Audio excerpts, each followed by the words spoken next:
Ladies and gentlemen, boys and girls, they, thems, and cutie patooties alike, my name is Raven Whispers, and I'm joined here today with... Delta, hi. It's another beautiful Monday, which means another beautiful Hop On. What is this? Hop On 54. Yeah. Yeah, there it says it right there in the bottom. I know we were joined today by a lot of great names, a lot of great players. We've got Sophilo, Haze, Dolphinbrick. Bear with me, I'm new. Oh, that's Rorak already in chat. Rorak, you got to get in the game. We need to see you throw some hands, and I want to see what you got for us. I want to see who you're maining. I want to see who you're playing and why you're doing that style. I can't wait to see. I always love when we get a new player to be able to try to, like, you know, categorize them. You know, when you hop on ranked and you're like, oh, this motherfucker doesn't know how to shield. Or you go, this guy's parrying the air. You know, stuff like that. It's real nice to get to see those new archetypes when you fight someone for the first time. My React image is still there on the stream. It is. no, I'm actually showing my face today. But also, both of these players we're about to have here, as far as didn't have a single other bracket tied to their Start GG account. So I think they're both very new. All right. Well, you know, let's see. It's Blurry versus Rorak. But it's kind of like ROA Wreck. I like that. I like that. Yeah. And then Blurry kind of looks like Blu-ray in my mind right now. Because, you know, that's what it always is. But it's cool to get to see a Rano and an Orcane. Yeah. Alrighty. Well, we're going to go ahead and start this off on the forest. Let's see how we're going to play this out. Tell me who you are. Show me what you got. Show us your style. They're both using kind of simple, like, profile pictures. Blurry's got the Orcane one, but is playing Rano, so I'm afraid I'm getting it backwards, but I might be wrong. Yeah. Let's see. Okay, yeah, okay. Let's see. What are we doing here? Honestly? Yeah. Rorak's doing what you need to do. Putting out stuff to have on the field, hitting with something, looking for little openings, found a Ford. Oh. That was slippery. A Nair can be so devastating. I can't believe it actually sent that far away, but I guess you're at 109. The down air not going to give you any room, but F-tilt setting up. Both these players are kind of getting little pokes. No one's really getting much off here, and we're going to need to see someone change that up if they want to win, get a heavier lead right now. Yeah. Hey, the little Nair for the coverage. Hey, getting egregious by standing on the puddle for the edge guard. And now you're punished for it. Too scared to come back when you see him charging that ledge. All right. I mean, Blurry's doing the concepts right. You know, the Nair to take control of space and doing the strong attack to punish the puddle. But they're just, you can tell they don't have much practice on Rivals. Concepts, yes. But they have the ideas, but... Exactly. Well, on the other hand, I feel like Rorak has like really pretty clean movement for someone who's pretty new. They definitely feels like they have a lot more time into the game. Yeah, I think Rorak's playing in a way kind of almost opposite to how Blurry is doing. Very much like, yeah, I can see that you know what you're doing with Orcane, but you're not really doing platform fighter like gaming. You know, it's a lack of more of the technical skills, I'd say. It feels like these two are the polar opposites. Ooh, going for the side B. You know what? If you fail, try again. True.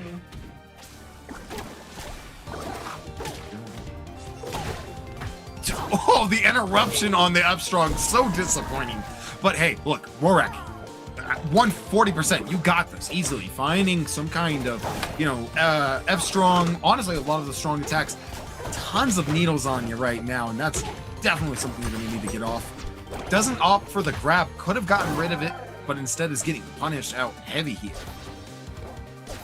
Oh, that's going to do it. Yeah, and I think when you're doing this kind of fight, right, where somebody has got more technical skill versus more character and game-specific skills, it becomes this kind of stuff where traditionally the person who's got more game and character-specific stuff can be the winner. But it also means that making a mistake here in, like, neutral and stuff, just the smaller stuff or SDing, can give your opponent too much of a lead for you to make it back, you know? Yeah. And is this another difference here? Is it feels like we got one player who's like slipping all over the place, but it feels very comfortable in the movement. Another player who's like feels like they're moving very slow, but like their action, like they're actually feel a lot more thought out. The Toronto player, they definitely feel a lot more thought out. Blurry. And so it is interesting how opposite the two seem to be. Yeah. Both just kind of. Are we waiting on Blu-ray? Blurry. I keep saying Blu-ray. Just kind of chilling for a second. In the meantime, I gotta say, you know, it's always so cool when you get to see our characters be a little bit different. You know, sometimes using different skins and stuff. Ronald's using I'm not really sure what that palette's even called, but like the black, like kind of black and white palette. Sorry, one sec. I'm having a weird issue with my computer. Oh, okay. Okay, I found it. All good? Yeah, I just had like really loud sound coming from somewhere, and I had no idea where it was. Okay, we're good now. Yeah, I didn't hear anything you just said. All right. Just talking about like it's always cool to get to see new characters and new people, what skins they'll use and stuff like that. We were seeing that Blurry was using the black and white palette of Rano, and it's not something we always get to see. But now we're going Snowman, or what is that? I even forget the winter red one. Yeah. I don't know what that's called. I forget Your too. mom dressing you up for middle school. you know, the beanie's like covering most of your face. I think the skin is supposed to be actually genuinely based on like what's that Christmas movie? Like the classic one. Kid gets his tongue stuck to a pole. Oh, what you're talking about. Yeah. It is a Christmas story. Yes. I think it genuinely is supposed to be based on that because of how the movie is. I could see it. Oof. There we go. Getting the side B with the up airs. Now you're starting to see some strings waiting it out. There you go, Blurry. And Blurry seems to be, or not, Blurry is starting to look a lot more confident in their movement as well compared to the last game. Oh, like it just took them a bit to get going. Yeah. And I mean, that's the rule you're supposed to do for your game modes. You know, be a little bit more slower, kind of test out your opponent, see what they can do. Maybe even sometimes playing a little bit slower kind of puts your opponent in a mindset where they're kind of acting a bit slower from the get-go. Running your kill back. Rorak, you've got opportunities. You're hitting the strings, but we need to see you really get in there. Good grab for the punish. Not able to find much off of it, though. I really thought we were going to see up throw to up airs. Nope, up throw to back airs. Not going to get sweet spot. You're giving up too much room right now. It is unfortunate because sometimes we like to talk about the concepts of like, what is a person doing, the choices that they're making. Yeah. And sometimes it's just someone making maybe not the best choices. I think Rorak's gotten multiple opportunities, but it just chose the wrong choice. And Blur, you gotta be more respectful. That will come with time, though. As I said, both these players are pretty new.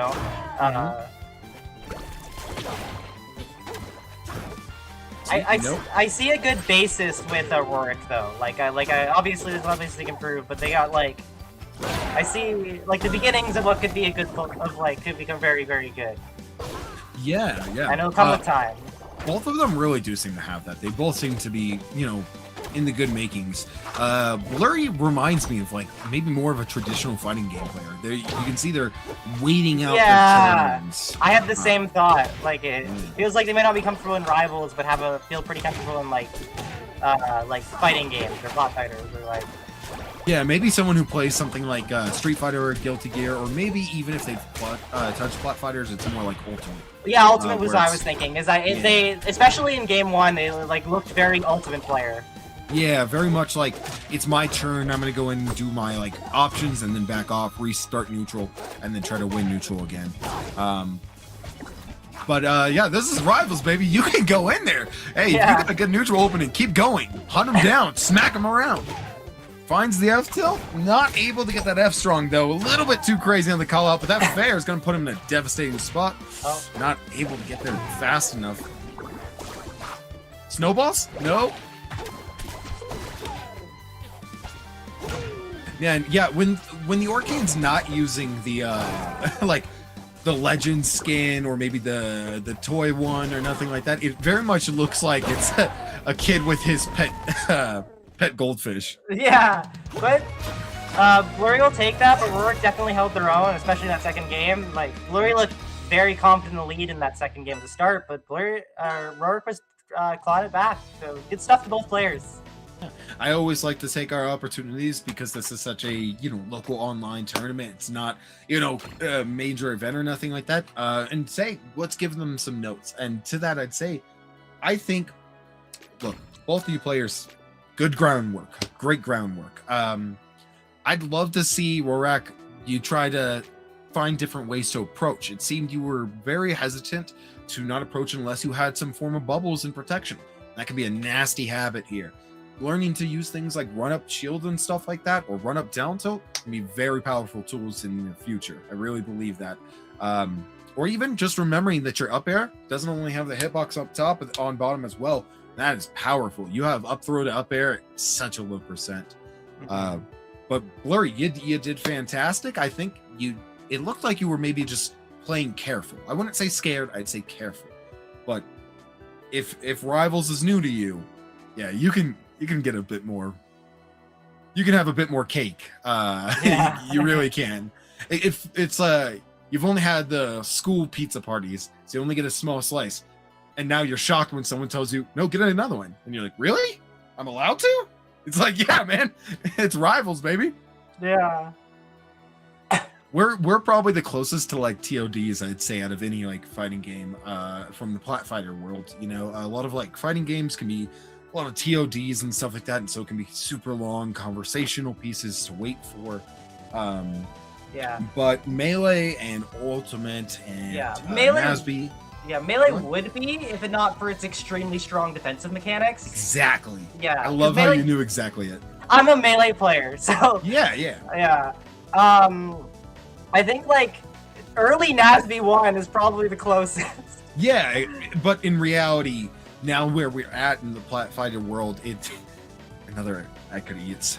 We get it. You guys watch Zeke on Twitch. No, all right, I'm done. But yeah, no, very much Rivals is a game where we've seen some very long streams. So you get the chance, try out longer stuff. See how much you can really get off of a good tech chase. Of course, that's definitely matchup dependent. The two best players in my sub-region play Abza and Fleet, and that's not a matchup where they don't ever combo. Yeah, no. Oh my lord. So okay, so Uber, we've seen Uber before. Yeah, Uber's a good friend of mine. Let's go. And this is definitely, I'm a Claren player, and I'm specifically very good at this matchup, so I'm excited to see this. These are the 8th, 9th seeds as well, so this should be a hype set. Perfect. Yeah, and especially when you're the Claren player and you're gonna have to go against another Claren, it can sometimes feel like, oh crap, this is direct challenge, so to speak. Yeah. So I'm very excited to see what Era can do. Yeah, I do know though that Uber is not the biggest fan of this matchup, but we'll see. Ooh. No. Little Uber, egregious no. there. Oh wait Uber, a minute. No. Is Uber the red Claren? No, Uber is the baseball. Uber is the baseball. Okay, I was like something here. Oh yeah, and Duo also does not like the Claren tonight. Hey, to be fair, Duo, I'm kind of on your team. I think it's cool because it's that meme from Family Guy where the guy stabs himself and he goes, "Oh my god, is that what I've been doing to people?" But then also on top of that, the archetype of what this is very much a non-lingering hitbox character. Yeah, I mean, you got Nair, right? And you have like a neutral B that you can charge up, but a lot of Claren's moves are not lingering hits. It's very cut forward moves. So it's good to see who wins neutral properly and who can get good whiff punishes. Yeah, exactly. Sometimes I lose the neutral against Claren, and it's not because I made the wrong choice, but because that sword goes a million miles away. Yeah, it is like that. When you both have the sword, then you can't complain about the other person's You gotta reach. play proper neutral. You can't just wall out your opponent. Ooh, good dashing around the weight. Ooh. Now, look at this. Look at... This is where Uber shines. Definitely his, like, practice punish is probably the strongest part of his play. Yeah, we're seeing Uber every time they've gotten a hit is, like, gotten easily a quick 0 to 40. Like, hasn't been light combos, while Era's been very much more of pokes. You're seeing it like those baby dash jabs right there. That's a good example. The weight, no special get up because it was gonna get punished. 2 double nairs. Oh! All Clarence think alike. Pulsing at 90%. Yeah, it's a very even game. Oh! Doesn't quite take it. You know what I'm hoping we get to see? I want to see forward throw or back throw into F strong. I want to see that. So that we can go, oh yeah, how, oh, what is it? You have to double stick the eye? Uh-huh. The back air will take it. Hey, anytime I play Clarin, I immediately just think of the quote Gengar told me, which is just, I just throw out back air and that's it. And I just think it's crazy that works. Yeah, back air is low-key one of Clarin's best moves. I honestly really like it a lot. I would probably put that, I'd say between jab slash down tilt, Nair and Bear, I'd put it somewhere in there. I think, like, of course, F strong obviously is like a win condition thing, but there's it can also... there's just a move that's like, it's not like crazy compared to like some other moves most people complain about, but it's just super reliable. No, yeah. I mean, look, we're seeing this entire string get started off of one Bear right now. The up air not gonna get that tipper. We were saying Uber was the one with the punish game, but like, my goodness, you're right. Arrow's like, hey, I got a punish game too. Don't you sleep on me. Yeah. I mean, huge lead gap. This is the first like time we're actually seeing a gap in the 2 percentages right now. So no down tilt. That's gonna do it. Oh, that's the thing. A bad everyday Clarin would have down tilted that for sure. True.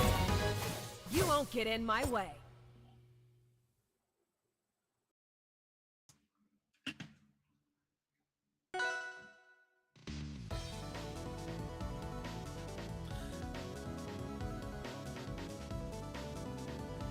I saw someone say you either hate or love this MU as a Clarin main. 90% of them hate it. I am one of the very few that love it, but I'm the same way in Melee with the Marth Ditto. And it's the same way. Look, my only thing is, like, I totally get it. You know, if you like the character, you like the character. Great. If you don't, you don't. Whatever. Full respect on everybody's end. But, if you are a Clarin main and you get the Clarin Ditto, don't complain. No. That's not fair. No. I'll complain about the Clarin Ditto because I hate this character holistically. Yeah. Oh, pulling out the wrong Gunshoe ult.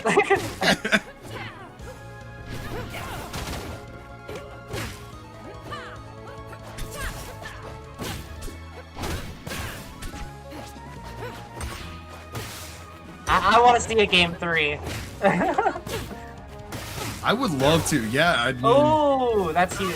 Oh, good neutral B.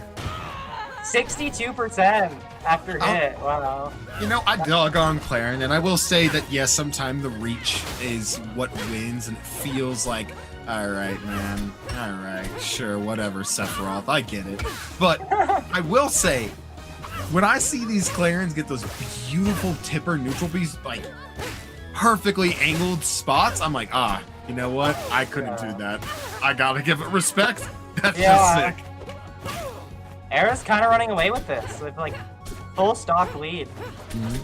I mean, and that's what you gotta do is hold on to it when you're in a, you know, this Ditto that's been so close. Like, take advantage of it. Don't just give it up for free.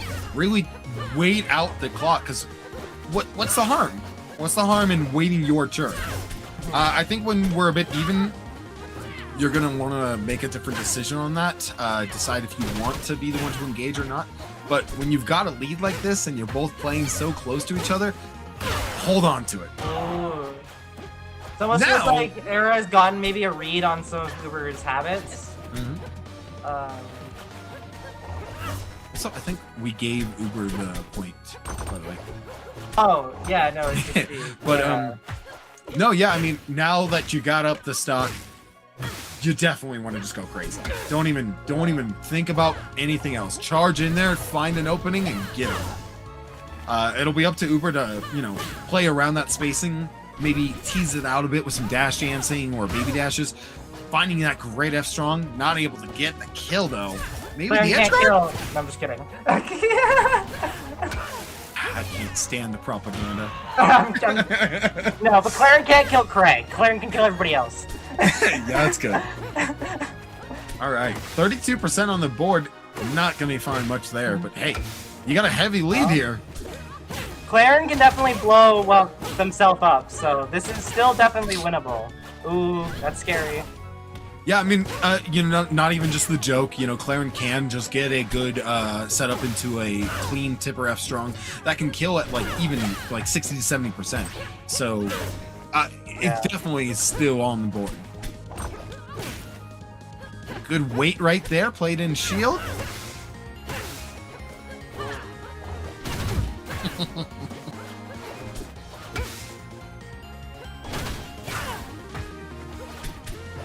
I think Uber's just not getting any edge guard, it feels. No, yeah, and it's hard. You definitely don't want to overcommit, especially when your opponent knows like kind of what your edge guards are, what options you can really go for, and playing around. It also feels like Claren has a, you know, good way to evade Claren's own It stuff. goes too low. It's rough because if you either want to, you know, use that second part of the up B, but would have definitely gotten punished for it. So you just needed to go a little bit lower to use the second part, or maybe recover a little bit higher with the original first part. That was a rough spot to be in, though.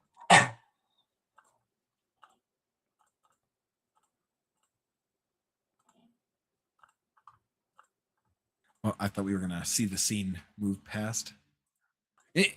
Regardless, I'll just go ahead and say it. Congrats, Era. Good on you for winning that set, especially because Uber is such a consistent player here on Hop On.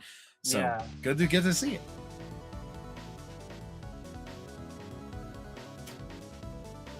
Let's see. What do we got next? No worries.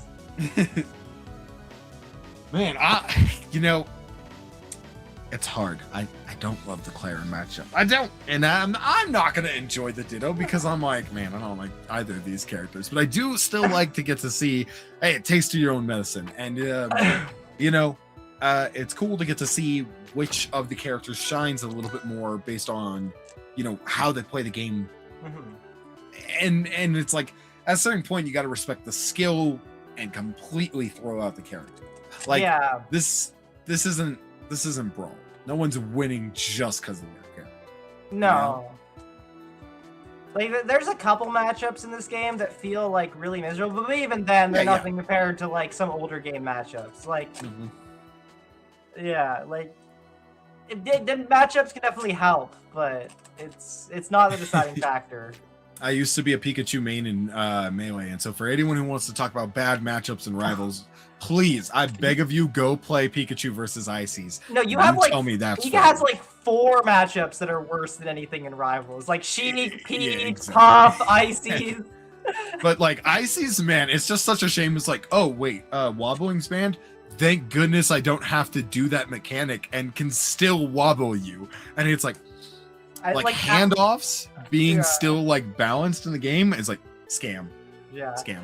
Axe getting wobbled was when losing to Ices players is actually one of the main things that like actually finally set wobbling to being banned.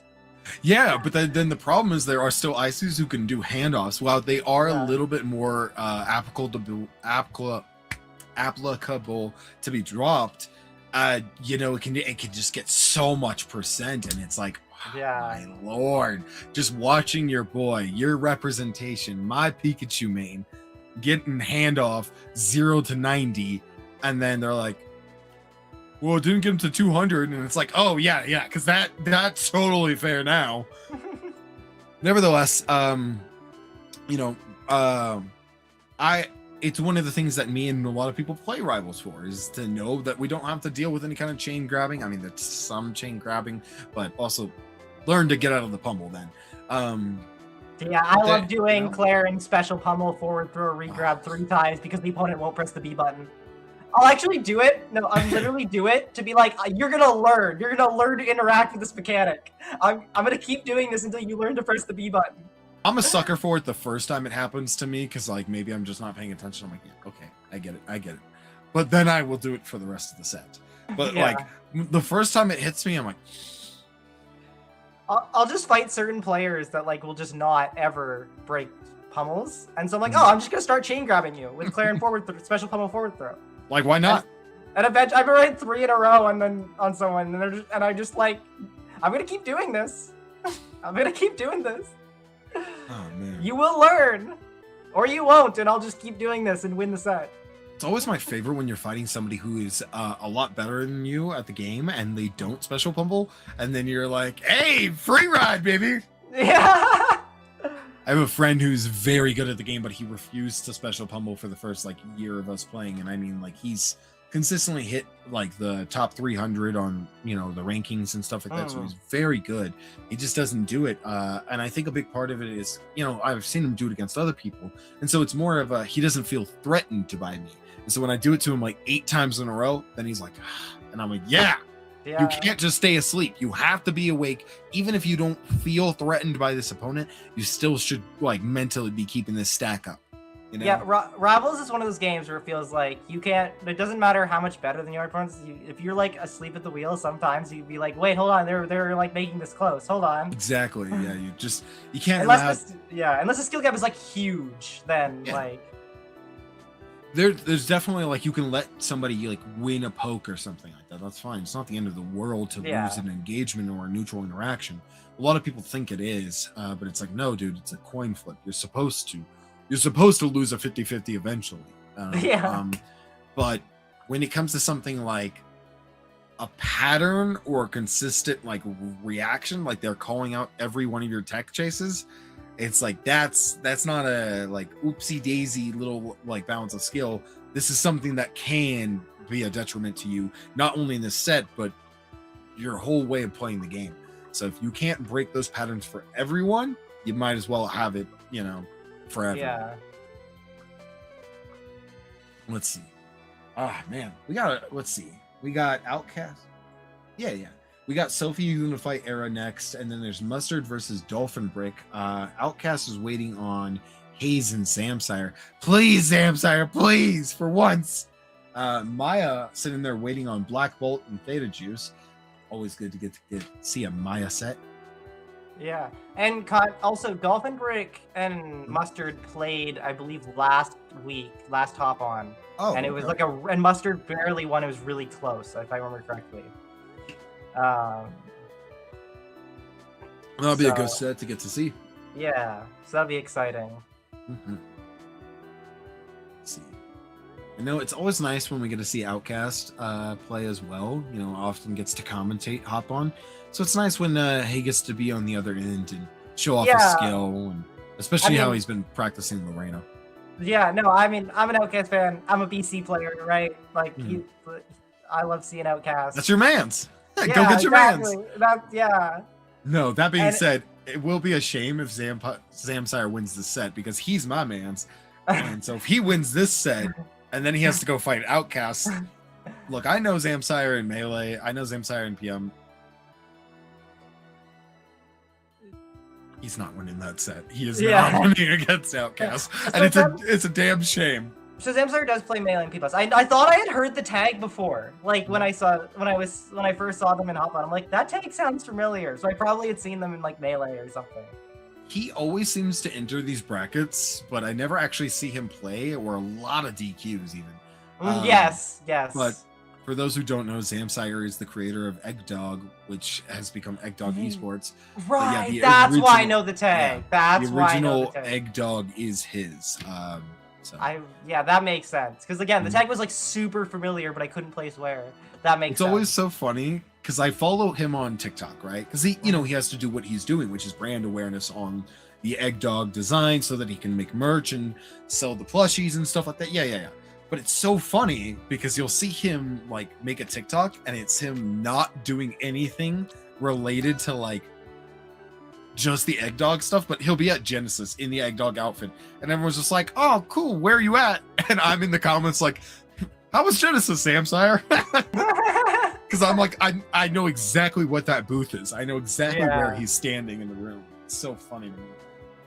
Just to get to see that content outside, because I remember when they did Big House 11, they brought the plush, and so there's just a bunch of pictures of the plush at like what seemed like random locations, but I was like, I know exactly where that it's at because we all just flew into the same airport.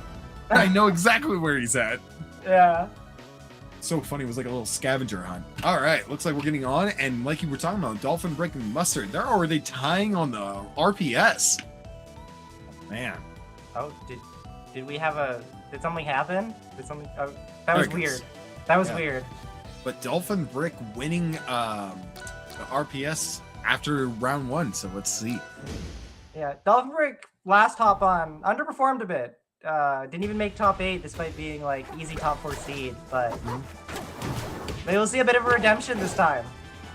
Yeah, it's rough because you got to fight Mustard, and so like there's no discredit if you can't beat her. She's, you know, she's crazy. She just is. These two players feel like they're like roughly around like similar level, which is cool. That being said, I can't imagine wanting.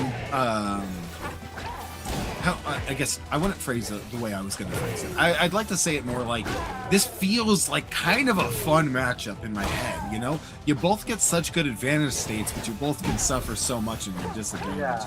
Like it feels like Galvin's definitely one of the few characters who gets to punish Orcane the way you think. I know what you're saying. Like in my head, it's still Orcane favored, but I do hear what you're saying.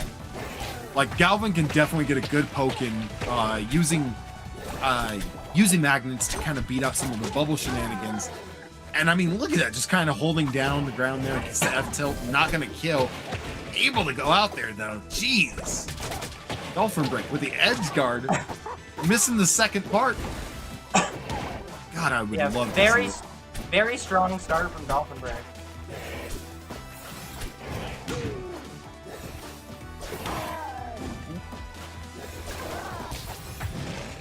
Oh, scary. Like Thought we were going to get that spot. Love it. Love getting to see that parry. That looked like a misinput. Hey, let's take it. Yeah, as Mustard, you take those. You got a lot of percent on the board, though, so you're going to have to find a way to close this out if you want to actually take advantage of this lead. That Nair's not going to do it, but a sweet spot bear? Nope, doesn't go for it. We saw some other ones earlier, but they were not hitting the sweet spot. Huge parry. Both our players getting so much off of a parry today. Yeah. It's in both of their mental stacks now, though, so they're both going to have to play a little bit more careful. I want to see what jab checks we can get out of it. Here comes the up airs. Drops it a little bit early. Dolphinbrick wanted to get away with robbery with that up air. Up airing out of disadvantage to try to give them. That was Dolphinbrick, that was crazy. Meanwhile, Mustard trying to punish that, that robbery, that thievery by getting the down B, but both of them made it back safe and sound. They're both not afraid of each other. It's nice. Getting the fair? No! I was so excited. Oh, bad spot. Can you hold the edge guard? No, that's it. Let's go. Very strong game 1 from Dolphinbrick. Yeah, I gotta move this thing. I always forget to move this thing and I can never see the stock count. There we go.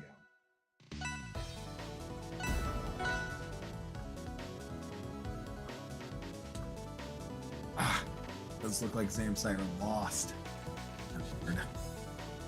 I always gotta hype him up because I've been a big fan of Eggdog. I was buying Eggdog merch before I knew about Eggdog Esports, or before Eggdog Esports was a thing. I always gotta cheer him on. That's totally fair. You gotta cheer on your boy. Yeah.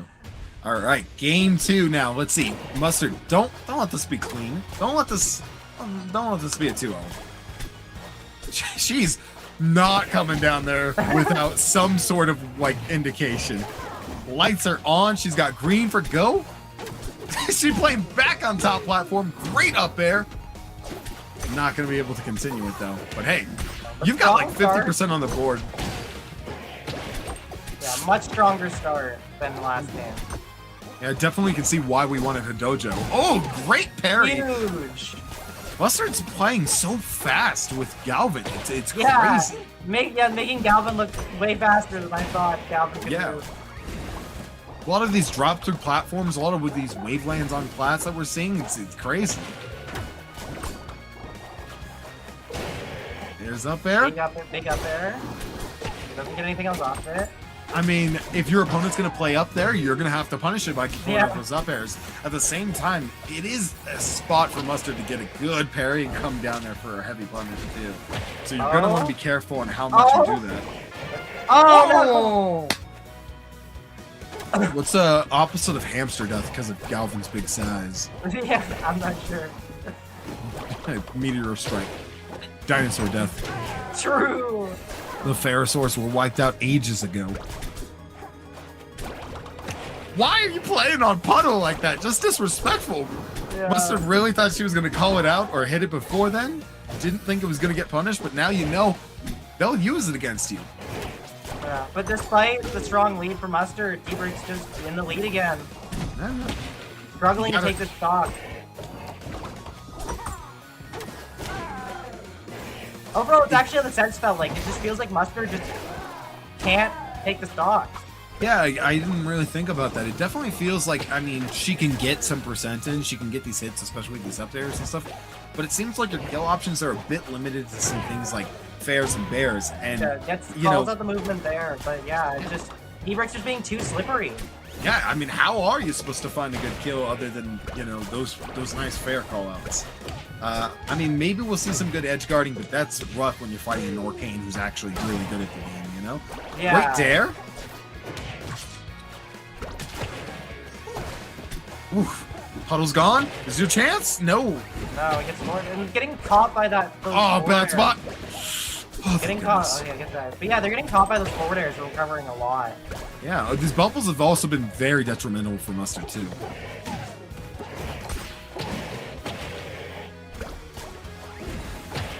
Dolphinbrick can be way more aggressive now. They've got a good lead, and also, you win this game, that's it. So you got to take advantage of it. They're just running away with it. I mean, look at it. It's object permanence. Just having Puddle out, kind of moving around, making Mustard want to engage in some way.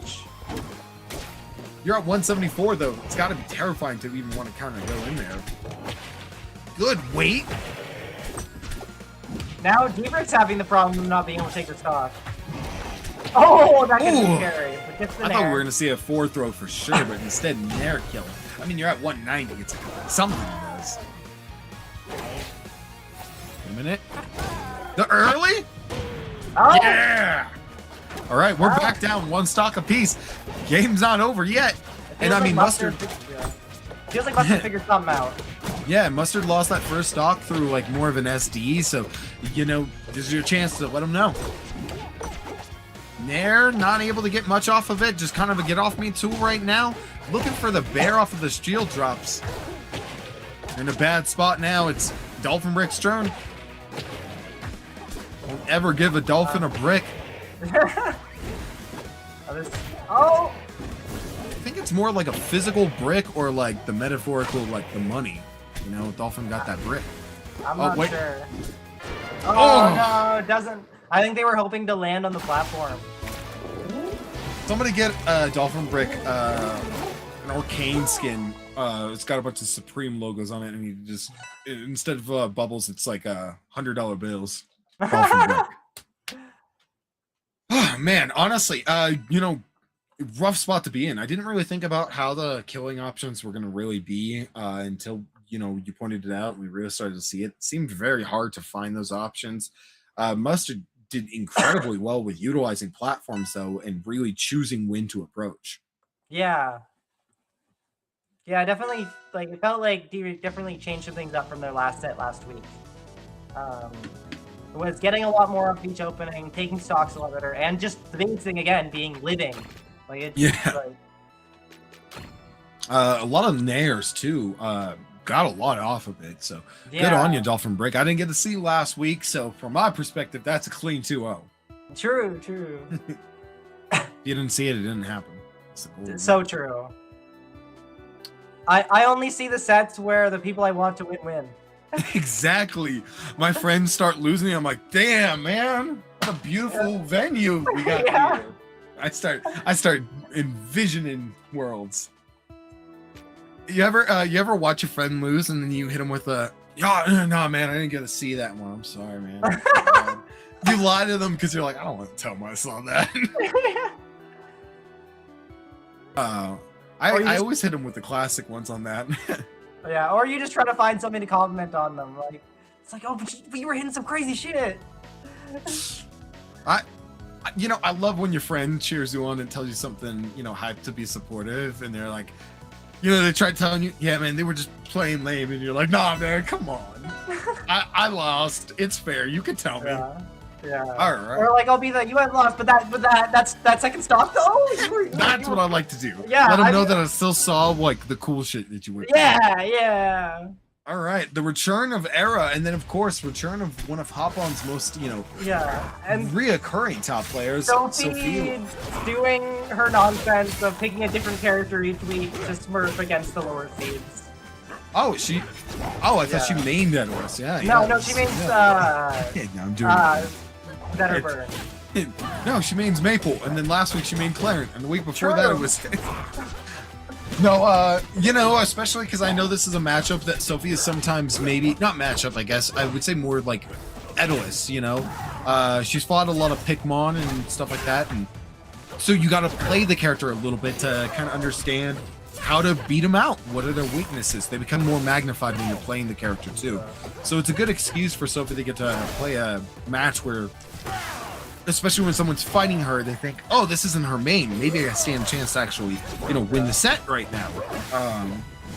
Or they don't know that my friend actually means Edalus and I have a lot of practice. So it gets to be more of your opponent really trying their heart out. And that's some real good practice you can pay money for. That's fair. I'm going to be real with you, though. This is disrespect. It's hard because I get it from her perspective. I don't want to just go Zetterburn and win every week either. Now, if someone starts beating you and you continue to still play your shenanigans secondary character, now I'm feeling disrespect. Yeah. I remember I almost took a set off her because she was committed to the Crag and I almost won.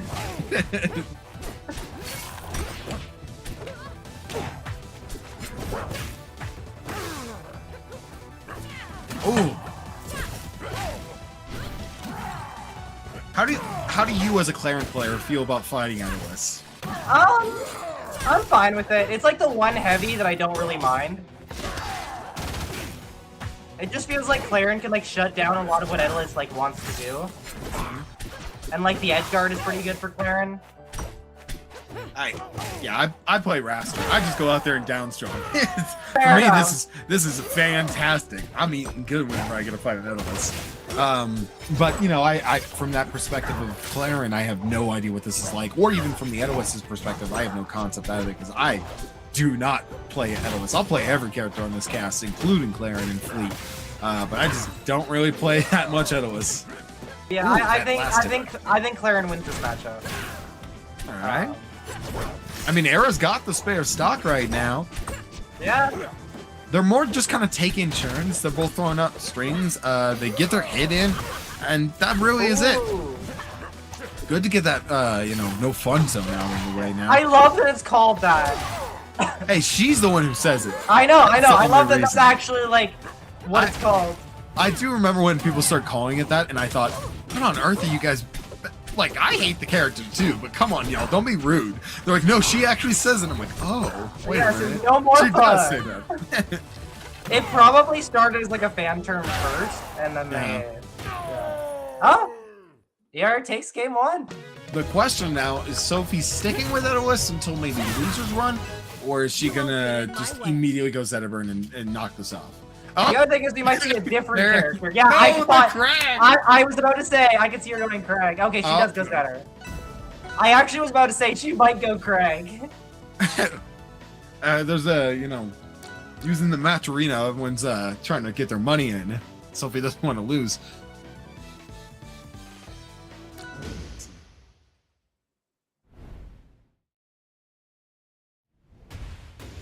There we go. Okay, we're going to see Alright. a very different game. Yeah, much different. And a bigger stage too, which, might have been more helpful as Edalus or something, but honestly, this is gonna be crazy. This is a pretty good Zetter stage from what I've seen. I also hate this stage, but that might just be a me thing, not a Clarence thing. Good patience right there from Arrow, recognizing it was just a poke on shield and just kind of played it out. There we go. Good movement from both players right now. Like, Era's very much showing off, like, hey, you're not just fighting some random, you know, guy on the Hop-On Weekly today. You're fighting what will eventually be a new opponent for you. So you got to treat me with some respect. And I think Sophie's starting to recognize that. Ooh.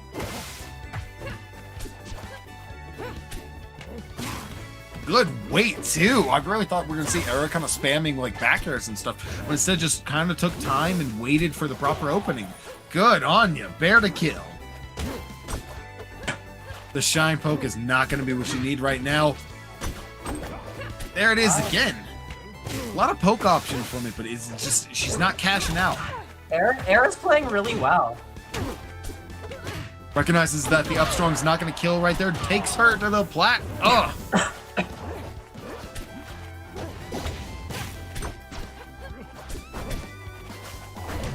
My goodness, they both really just kind of moving right around each other. Just, I always think it's so impressive when top players can do that to one another and actually be respected for it. Sometimes when you try to do that stuff, and you're doing that in your online match, and then your opponent just runs up and hits you anyways. And you're like, man. But for them, you can see they know what they're doing. Yeah. I find this matchup kind of funny because it feels like the most Smash Bros matchup in the game. It does. It does. It for me very much is you know, PM Wolf, Marth. You know, it's yeah, PM. very. Yeah. Like the gimmicks aren't as like crazy or weird for these characters. Like it's very. They can just kind of play good fundamental play. I would say Zetterburn in this matchup does play more like the fox as opposed to the wolf, though. Yeah, which definitely is kind of cool. More. Yeah. Ooh. It is funny though because we've seen so much of the meta dissolve. I wouldn't even want to say dissolve. Oh, I liked that. You see the meta evolve with like Melee and how the Marth and Foxes play for so long. It's crazy to get to see the Marth Fox in a completely different world. I mean, it wasn't even like this in Rivals 1. Gets the fair, it's gonna take it. Game 3, baby. But Era played very well, and now that F strong. That F strong. Yeah, and now on his counter pick, like this could be scary for Sophilo unless she really turns it up. Yeah. Era is playing very honestly. I originally brought up, you know, Gengar when we saw Era and Uber playing, but honestly, Era's playing very Capel-esque. For anyone who's watched a lot of Capel, Capel's just absolutely gorgeous when it comes to like proper spacing, good punishes, and doesn't get too egregious without it. Like, you'll see it when Capel decides to do something that's egregious. You see it's done for a reason. Like, he understands the commitment he's making. Yeah. And Era is playing very similar to that way, which is great because that's definitely the way you want to fight Zetterburn holistically. Especially someone like Sophie who could be such an aggressive and fast Zetterburn. I mean, look at that up tilt. That moving around to find the up tilt like turnaround is gorgeous on Sophie. Yeah. Also, it's funny you made the comparison to Capel because Capel's in chat right now. Oh, Capel's definitely in chat. Of course, Capel's in chat.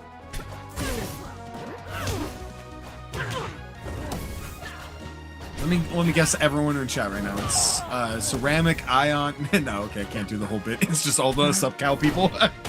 No, but it's cool, and yeah, definitely very much reminds me of Capel-esque style too. So I wonder how much that's on purpose or accidental. Like it is neat because our Clarence are a lot like the Melee Mars, where it might seem like the character's cut and dry, but you can see just how differently they all play. I would put them all very different from one another.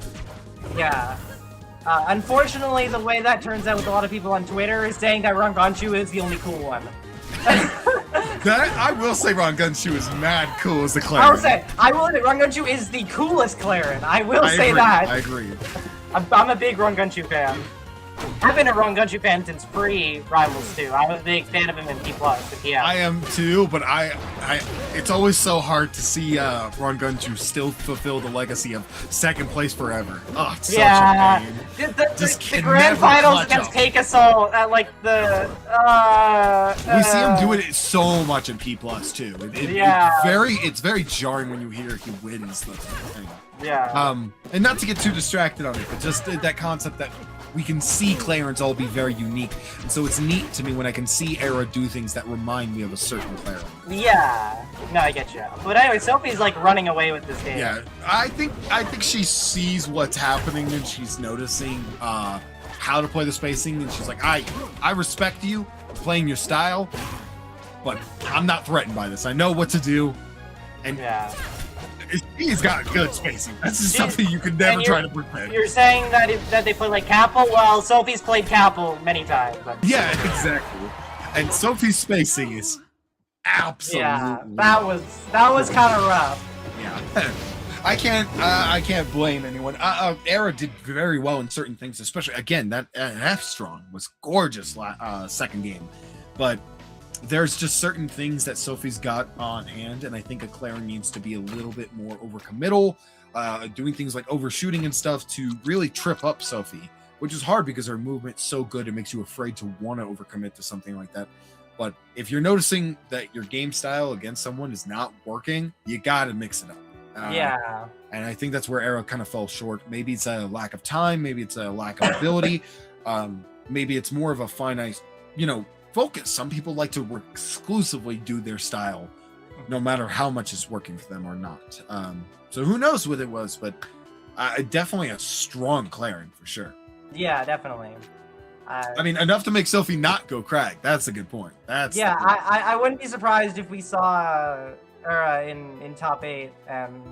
Yeah. Looking at it, they play Zamzire for top 8 and loses. Zamzire.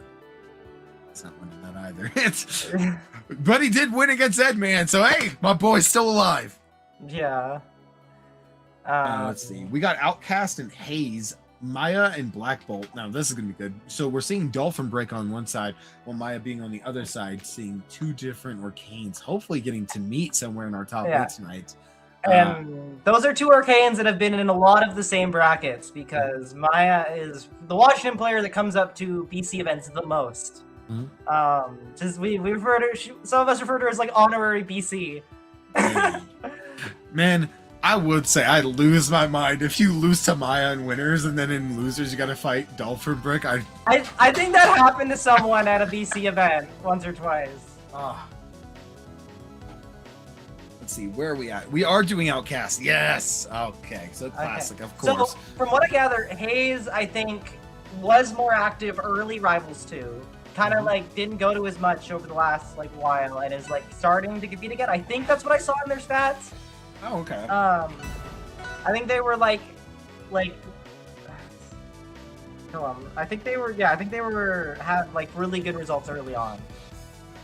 It's Outcast skin I've seen.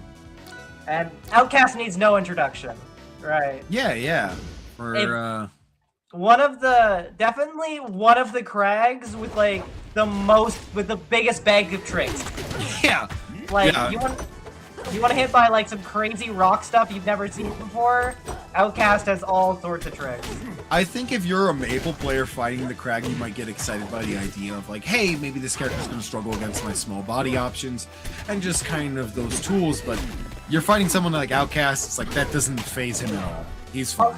I mean, we're seeing him. Yeah, Outcast is not phased by a small body. He fights Dolphinbrick at like every major bracket. We've just seen several down Bs to face. That's gotta be painful right now. Finally, finding an opportunity. She's got some percent on the board. Hey, good option.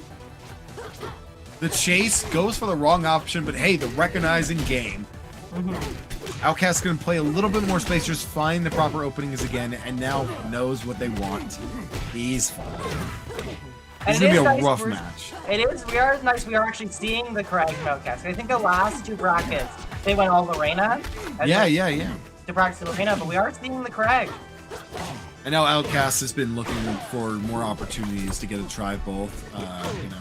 Always proud because, of course I'm gonna hype up my players, and that's what we all do. And Outcast not only is just, a goated content creator, use code Outcast, but also on top of that, as a member of Whetstone, so I gotta cheer on my people. For Yeah. certain. Let's go, Outcast! Ooh, the jab on it. Percent's a little bit high. I want to see how we can find another down B into fair. using rock edge guards. My lord. Here comes that fair for sure. Nope, the bear. This is just rough because then you knock down the rock. Yeah.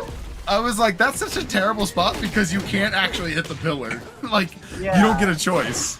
That's an evil setup, by the way. Yeah, well, as I was saying, Outcast is full of evil setups. My brain immediately went, man, I'm shocked that Outcast didn't immediately try to hit the rock down. And then I realized, oh god, I know exactly why he didn't want to hit the rock. Oh, there we go. Recognizing that we've seen getting a some lot. nice parries. Yeah, we're seeing a lot of the down B, so it's just a matter of time to, when you play in that burst range, to see it again. Interrupting the up B. Now you're gonna get punished for it. Get the fair out? No. Kind of plays a little bit more closer to ledge right now. Is we're gonna need to see you go for a little bit more committal options, because otherwise you're gonna get out edge guards. Ooh, it's hard to edge guard crack. He's got 7 jumps and a teleport. Yeah. You know, you can't do that. You got to go out there for those double fairs. The bear, the parry, set up for the fair. It didn't kill, shockingly. Goodness, Outcast is so good at this video game. It's very. It's very. Oh my! My goodness. God. It's so disrespectful. They have to just out of here. Outcast is so good.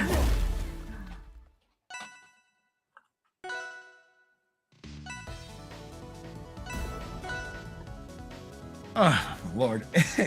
Look, it's the same thing as we talk about, you know, it's just, I'm biased. I'm a biased commentator. I always will be. I love my people. I will always cheer on my people at the end of the day, 100%. Yeah. Even if my friends get in their ass whooped, I'm just like, he's got this. He'll bring it back. I will always cheer on my people, for sure. But, you know, sometimes your people are some of the best players in the game. And so it's kind of hard to, you know, cheer him as an underdog because Outcast is not the underdog of this bracket right now. It looks like, what, he's seeded number 2 today. Yeah. So I can't even blame him, but this is going to be a rough matchup. I will hope that Haze can kind of recognize some of the decisions that they made that haven't been working out for them. Being a little bit more egregious for these edge guards and, you know, waiting a bit more for Outcast to make moves. So do more like whiff punishing. There's the taunt on the rock. Classic. Outcast loves doing the taunt on the rock. Yeah, Outcast and Zeus are 2 people who use it a lot. Ooh, good dodge. Goes for the seed opt instead of the dash attack. I don't think the dash attack would have connected, but it looked like it would. Good spacing, good weight. Rough spot to be in. And he sets up, yeah, just to get a little bit more time. You got the time for it. I thought we were gonna see a parry on that for sure. I thought specifically Haze was playing right in the burst range of that for that exact reason. Maybe he just didn't get it on time, you know? yeah. But rough spot to get hit by it again. Oh, up tilt to up airs. Hey, here we go, Haze. Don't drop this. The F tilt poke right down there was great. Yeah. Stop you seeing putting down Lily. It feels like Haze is waking up. Like their punish is seems to be a lot better. Yeah, you're definitely like kind of switching a little from playing someone like Zamsire to now fighting Outcast. I did not think that was gonna hit. Me neither. Hey, good on you, Haze. Haze knew. Rough spot to be in. Honestly, yeah, we're gonna definitely need to see like more Terry on ledge or maybe more seeds or something, but these recoveries are just looking rough. Outcast has got him down pretty heavy. Getting interrupted on the up tilt though. You got center stage now. I was so excited. Ooh. This is good. This is what she's been looking for. More chances to pound play neutral. Let more space be played out. Waiting for Outcast to go for committal options like grabbing rock and stuff like that to really go in there. Good. There we are. I was afraid she was going to get hit by it that time as well, but she actually was ready for it. I think she maybe doubted that one time. Huge. Go out there. Don't be afraid. Don't try to edge guard. It's not working. Get him, Haze. No. There we are. Haze is looking much more confident.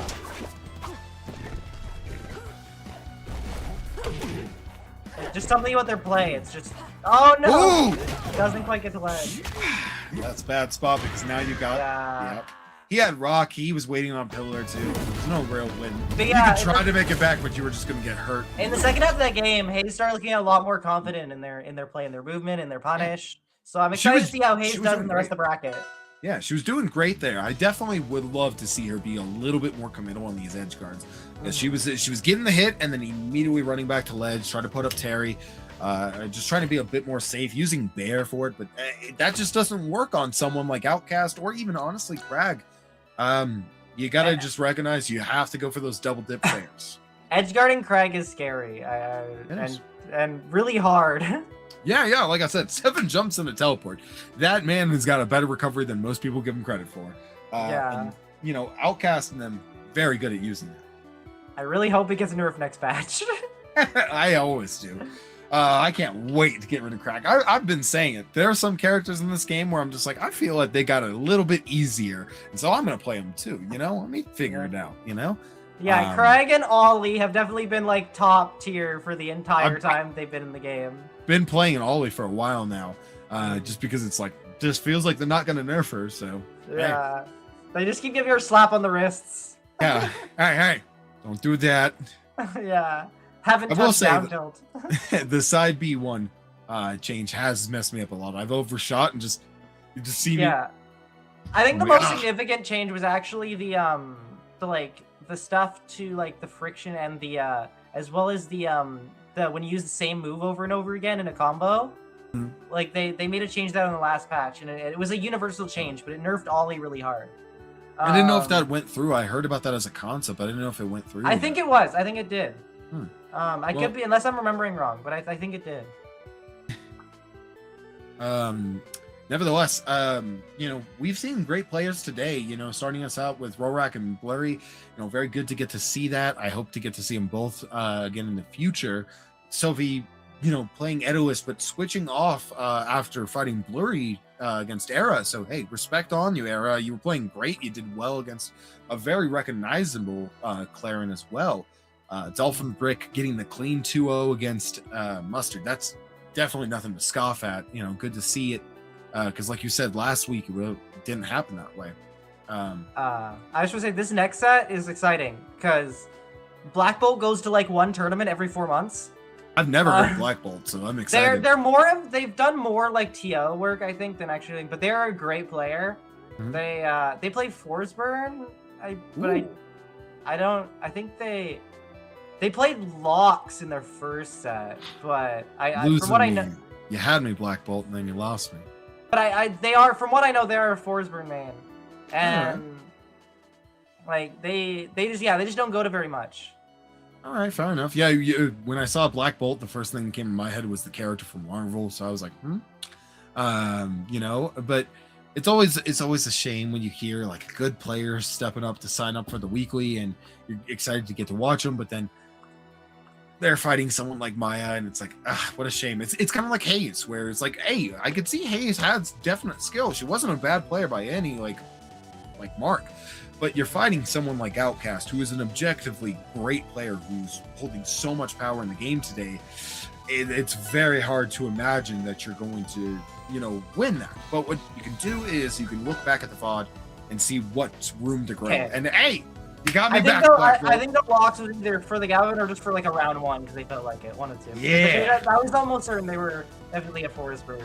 Hey, I'm glad to get to see the Forsburn. I'm glad. Yeah, Forsburn is probably my favorite character to watch.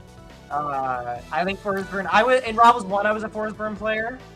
I don't like him as much in this game, but I still think he's really cool. I fell in love with super clone combos that, being able to use it in a way. So I to this day, Forsburn will always be on the, always be in the pocket, even if he's not. Yeah, playing. I know. He's my second most played character still in this game. Man. But... Maya's starting this out kind of crazy. She just ran straight in there. Yeah. All right. So yeah, I honestly have forgotten so much of my time playing Forsberg. It doesn't feel like this is a matchup too bad on either character, you know?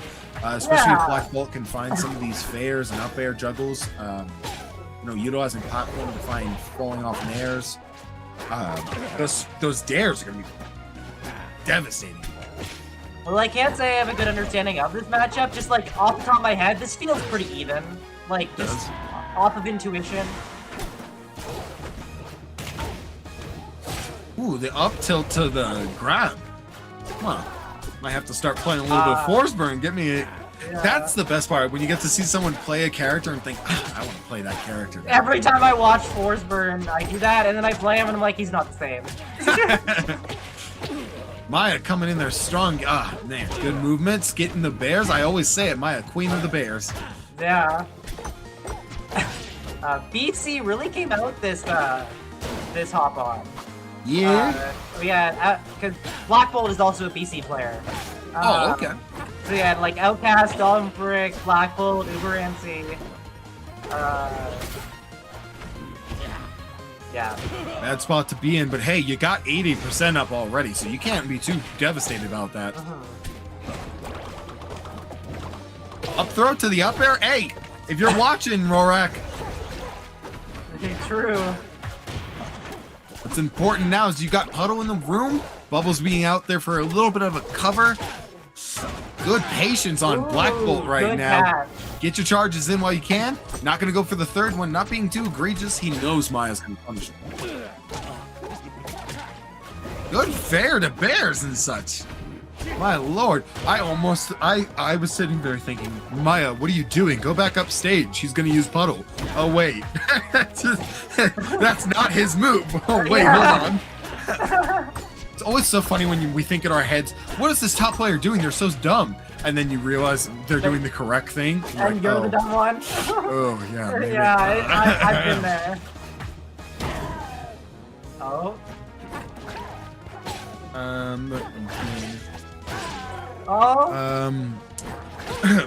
Dude, if one of you guys can let him, you know that like we'll probably be starting. I just don't want to stop paying attention. Oh my no! Oh. So this is a problem I've talked about. A lot of Forsbergs who don't go for the weak part of dare. Hey, good on you for finding the down tilt to burst. You know, it definitely looked like you could have went for the weak part of down air and it still would have killed just by being a heavy move near like the middle of that empty space of the right side. But at the end of the day, you didn't do it and you came back for the down tilt burst. I can't criticize it because it worked for you, but I don't know how consistently it does. Yeah. Nevertheless, Black Bolt, you've already gotten a fan out of me. Oh, Maya switching to the level 100 Abyss. Yeah, no, but I love watching Black Bolt play. Yeah, very. It's a rare occurrence, but it's a treat when you get to see it. Hey, sometimes that's what it matters. You want the rare occurrence to be, you know, not all the time. It loses its value. Yes, I got to see Cake Assault win another major. Congratulations. Hey, man, I don't want to see him lose, but, like, I'm not excited to see him win. I know he's going to. That being said, getting to see certain people is always fun, no matter what, if they win or lose. Some people just got style too. Yeah. Anyone who's ever watched Nun in Melee. Maya! Classic. That's what I'm talking about. That's the Maya. She can just do stuff out there that, like, at the end of the day, it is a player that, like, if Maya wins or loses, does not matter. She is objectively just hyped to watch. Yeah, no, she, like, I love D-Brick, but Maya is the coolest Orcane. Yeah, easy, in my opinion. Yeah, no Orcane plays like Maya. Ooh! That's what I'm talking about. Then the up strong, that's it. Very big fan of Maya and very big fan of Cabbage. My two Orcanes forever. Having said, Black Bolt's definitely added themselves to the Forsberg list. Yeah. Oh, the Oh. water shot against the stage for the turnaround to kill Clone. That had to be accidental, but because it's Maya, I'm gonna assume it was on Yeah. calculated, driven. She got the math. Look at this. She's taking him for a straight ride. She said, "How dare you take a game?" Not able to get the wall jump back for the upbeat. These two are having some fun. She was being a little egregious, and she's lost her stock for it. But I definitely think she's definitely got the power to win this game. Crazy chase out there. Ooh, Big the parry. parry.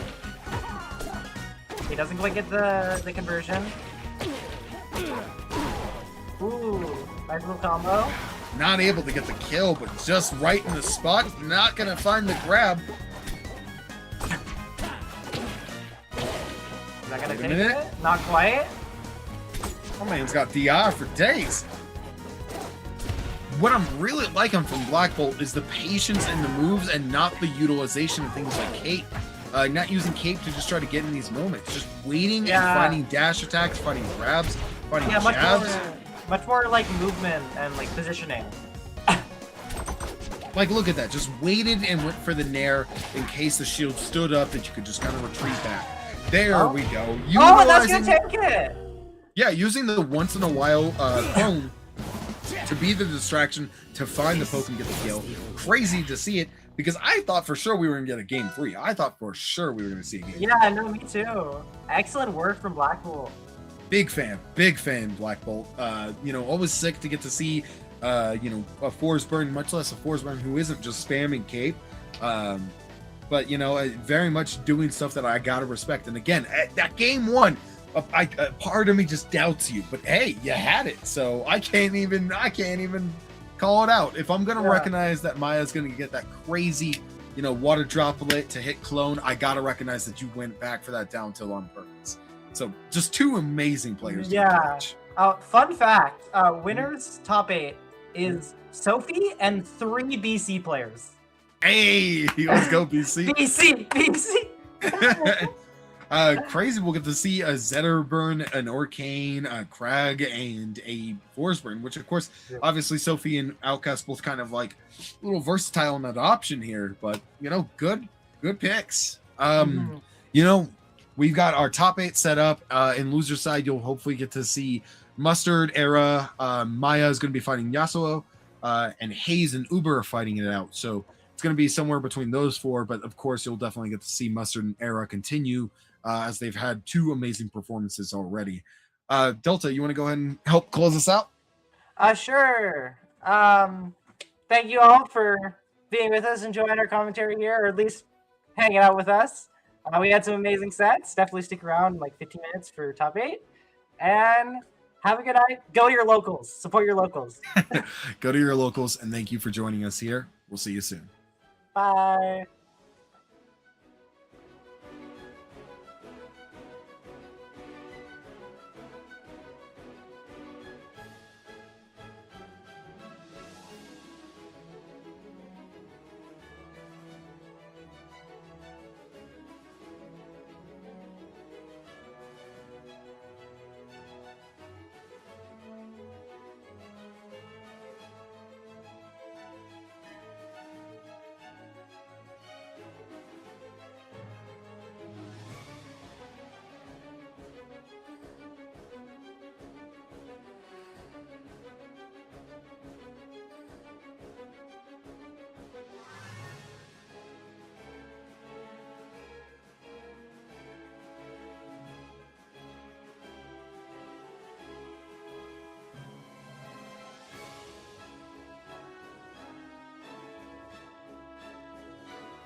Hello, everybody, and welcome back to Hop On number 54. My name is Tyler Neff, and I'm joined with Yin.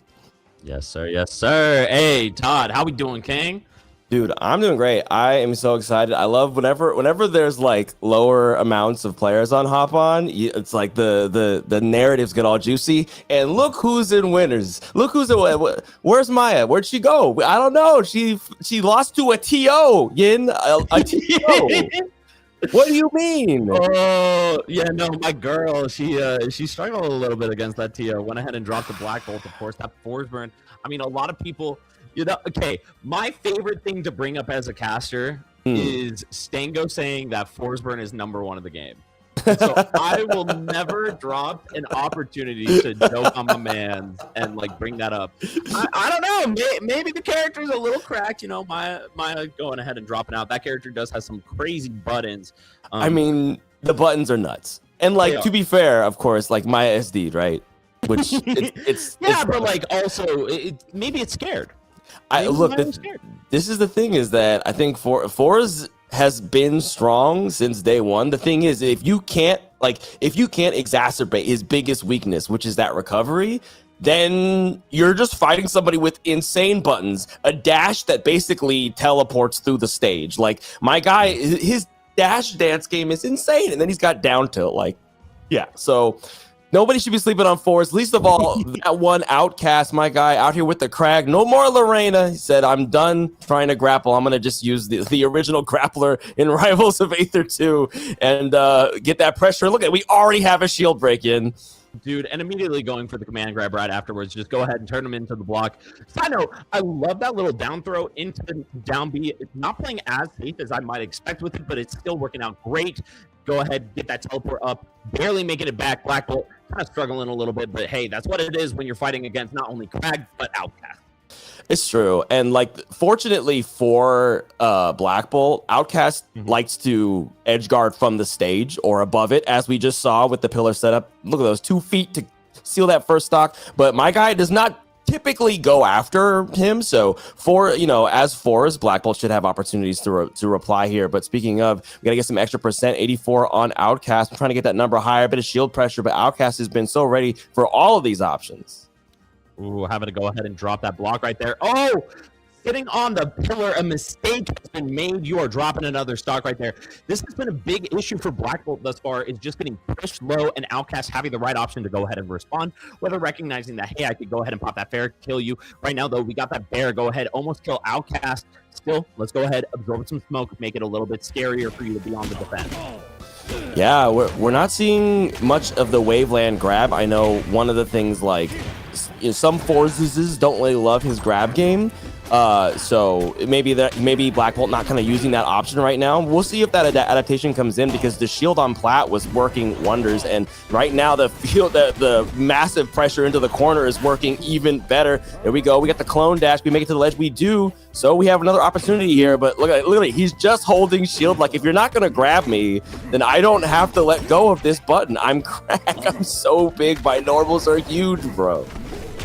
Yeah, no, and going ahead, setting up the block and the pillar and everything, Black Bolt did find a way through it. It's just that scary puzzle that forces you the whole time. Get the back there, get the kill, keep it simple right there. 1v1 though, this is you're gone. See ya. Yeah. That was an Outcast out of 10 game. My guy played his standard gameplay, and if you can't pressure shield safely, especially on Plat, right? Which Force doesn't have the best tools for that per se. I mean, we could see a little bit more, maybe clone assault, like harrying him with that clone pop. But I think just gonna have to grab him. Just grab him a little bit. Put your hands on him. I think one of the other parts is just the fact that first talk just Sven trying to figure out how to play around the down throw game.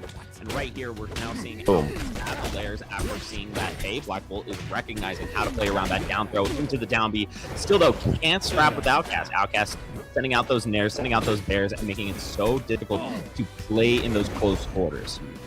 It's true. It's always tough, especially his command of the B button, the special button, is terrifying. You never know which Outcast branded mix-up you're gonna get, and that is too many smoke usages. So down you go as we hold that ledge. Outcast, like I said, he doesn't have to go out there and get him. He doesn't do it. Doesn't need to. Yeah, play it close, just force you to go ahead and use up all those resources. Now we are using all the resources to get that damage. The double teleport in to go ahead and save him for that moment. Some of those little tiny changes within Force during that early game to go ahead and make him a little bit more pliable against Crag's pillar to block out that recovery, of course. It's true. Holding out on the dash attack. Very smart. Outcast defense still on point. We let him back for free. It can be hard to stop sometimes. That down song not going to kill for a while. My guy is heavy. Okay, make it to the ledge. Nice and safe. Down air. We got some pressure here. Bad DI, but we got them stats, bro. Crag is not dying until right at the end of that sentence. There he goes. Goodbye. Yeah, that Godai finally coming in there with that up strong. Now, block in hand, just grab you, get you scared of the block. I love those mind games from Outcast. That being said, Black Bolt has the opportunity here. Can't find it, though. Now, finally getting a little bit of a jab conversion, but only a two-piece. That's kind of been a big problem here. Not enough of the big combos coming out from Black Bolt. Right as I say that, though, we get a nice 5-6 piece coming through.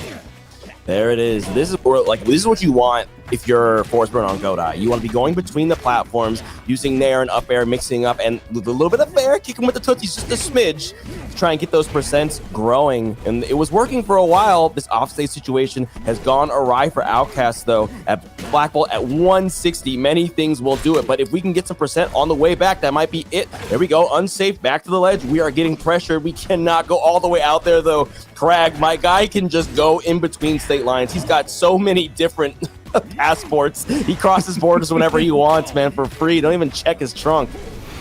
Hey, it's that communist state that many have been wanting, all right? No borders. This is a borderless country or world right here. Wait, doesn't he work on a wall? No.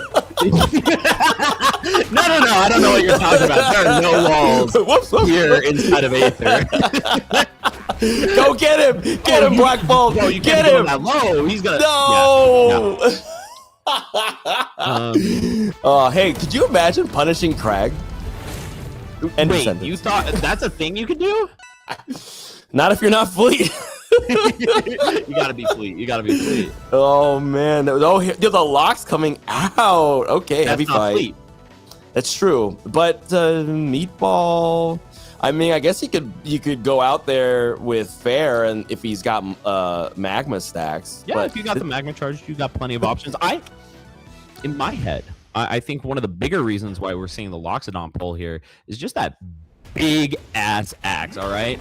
Go ahead and cover up a lot more of that space. Maybe get some more conversions going. So far, though, it's starting right out of the gate with Outcast. Black Bolt bursting in range and immediately getting punished for it.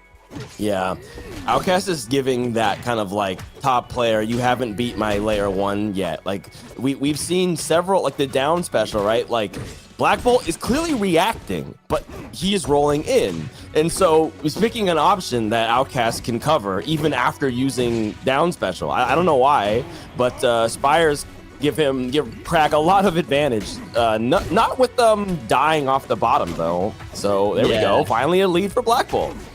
Yeah, there is a little bit of a space down there that you got to be careful of. Love that up B too to go ahead and get the pickup.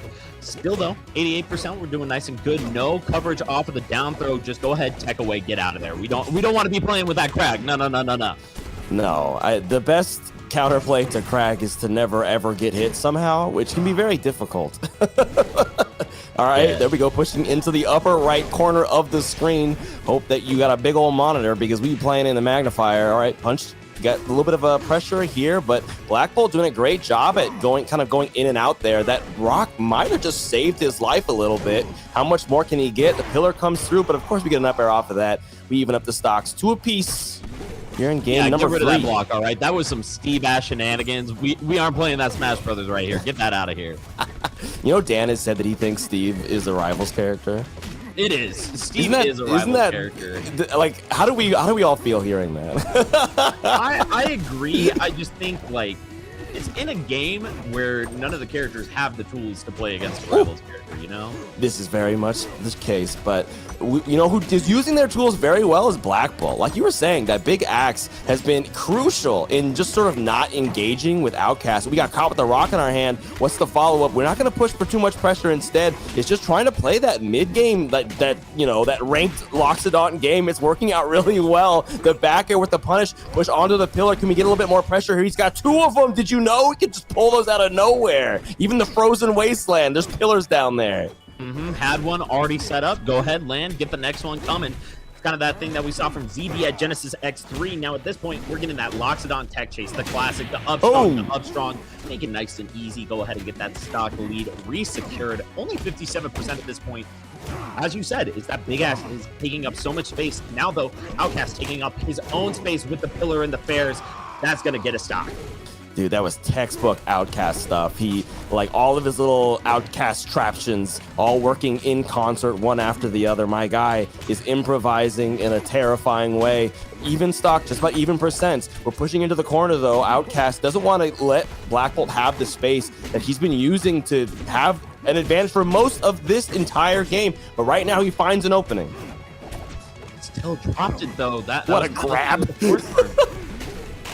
Oh, no. That grab was ridiculous. Those were some bullshit shenanigans right there, all right? That was some frag play if I've ever seen any. I gotta say, I've been loving the axe. I've been loving the pressure, right? And we're still finding opportunities, even at 111, which is pretty scary for Black Bolt. We're still heavy, we're still big, so we might be able to live for a little while. Fair, not gonna kill just yet. There we go. We might be out of resources. No magma on deck. We are not gonna make it back to the harbor. There he goes, dropping 0-3 to Outcast. Bro, those pebbles were some bullshit. Well, I hate to say it, I hate to harp on it, but my guy's got to press the grab button. Didn't happen. You got to punish that shield. If you're Lox, bro, that grab goes through the screen. True. My guy can flush your toilet from your bedroom. Like, homie's got hands just going for days. You got to use them. You ever see that grab box? On that grab. Yeah, no, when you see that shield, you got to be punishing and everything. I will say, we talked about that, like, big axe that gave him some space. Even a lot. Like, all right, I pressured your shield and I'm not going to get punished. That's okay. Yeah. But if you're emitting pressure without a real threat, you're never going to scare Outcast, because Outcast has been at that top level for how long now? He knows that he doesn't need to be afraid because you aren't grabbing. It's true. And like the nice thing was, I mean, you know, this wasn't just some random pick. Clearly Black Bolt plays Lox, like had a lot of good Lox strategies, had a decent Lox punish game, and we were seeing some good damage accrual and taking stocks when Lox should, right? So it's not like when he got the opportunities, he wasn't doing the most that he could. So, which is great. But if I mean, it's Outcast. He's just going to stand still if he doesn't have to. He's just going to, I've got Spires, I've got Rock, I can pill. My guy is just, you know, he's like, you play like NFL Blitz in the arcade and he's just going through the playbook. Like, you're just like, pick one and then I want to hit the button. My guy is like, cling, cling, cling, cling, cling, cling, cling, cling, cling, cling, cling, cling. And you're like, bro, can we just play the frick? It's NFL Blitz, bro. But my guy, he's got strategies. He's taking his time, he's picking his spots. He's picking his spots. He's picking them spots. Mm-hmm. All right. She is a threat at any and all levels. Any and all. When I compare the top veterans, it's her dash attack, her weekend up airs. It's that conversion play. If you mess up, he's going to blow you up. It's so funny. For years, like coming even in Rivals 2, people are like, yo, don't use dash attack is like super unsafe. Man, Sophie makes dash attack look like one of the best moves in the game for Zetterbird. Like she just knows how to get you jumping, like get you like in a way where you're not gonna punish her. Like it's terrifying. But here we are, we're getting off on game 1. Ho Dojo, frankly, an excellent stage for Zetter, but we'll see if Dolphinbrick can make the most of it as well on the Orcane. Yeah, of course, as Orcane, you're also going to have a lot of those up air combos to go ahead and chain up off those platforms, but you're still giving that same thing for Zetter. So either way, it's going to be really tough and hard. Right now, it's not looking that great. 102 60, now 70. We're getting those bubbles into those fares and everything. We're just keeping that bubble button running and going. That up strong not going to be able to do it. And now the shine stall too from Sophie looking so clean and good. Now though, might be able to get a stock here. It is getting closer here, God. Yo, D-Brick got a little bit greedy on that special pull, and the punish comes through with the fair. I was gonna say earlier, those bubble butts were coming out so fast. My guy was making the camera person work. Homie's just trekking across, back and forth across the stage as Dolphinbrick evens it up. So just about even percents, 2 stocks. These players going at it right now. Ooh, good little conversion off of that Nair too. Love that. Or that move got a little bit of some nerves, but you know what? When it comes through, it comes through. Speaking of, we got those dabs, those down tilts, able to do so much damage. Now, though, it is Sophie's turn, putting you at the ledge. This is scary here. Gets the fair and everything. Wow, just getting the call out on the side beat, so good for Dolphin. Dude, that was perfect height for side special to, like, normally Pulse Dash is going to go to the wall there, but Dolphinbrick got it just above the ECB, just peeking a little bit over the ledge there, and has been able to hold on to advantage because of it. There we go, another bubble butt. This sort of mix-up will I bubble butt or not game is working really well right now. I think maybe a bit of a tempo switch from what Sophilo is looking for, but she's still living. Got the tech chase on deck. That down strong gonna do it.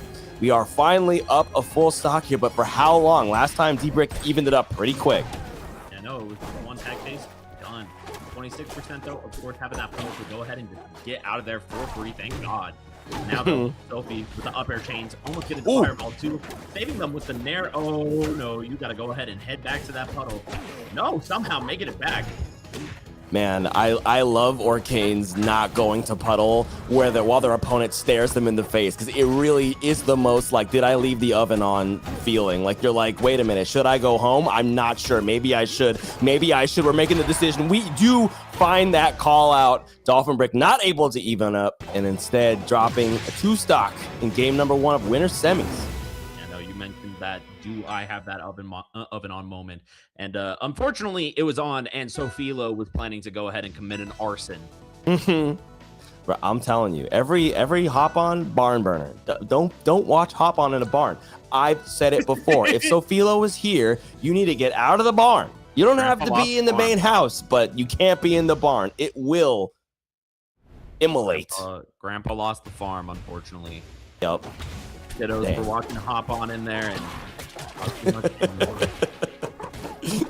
Grandpa just needs to get on the sticks. Nah, it's fine. Yin, why are you worried about agriculture in a moment like this? Look, there's a whale dog on the screen. It's fine.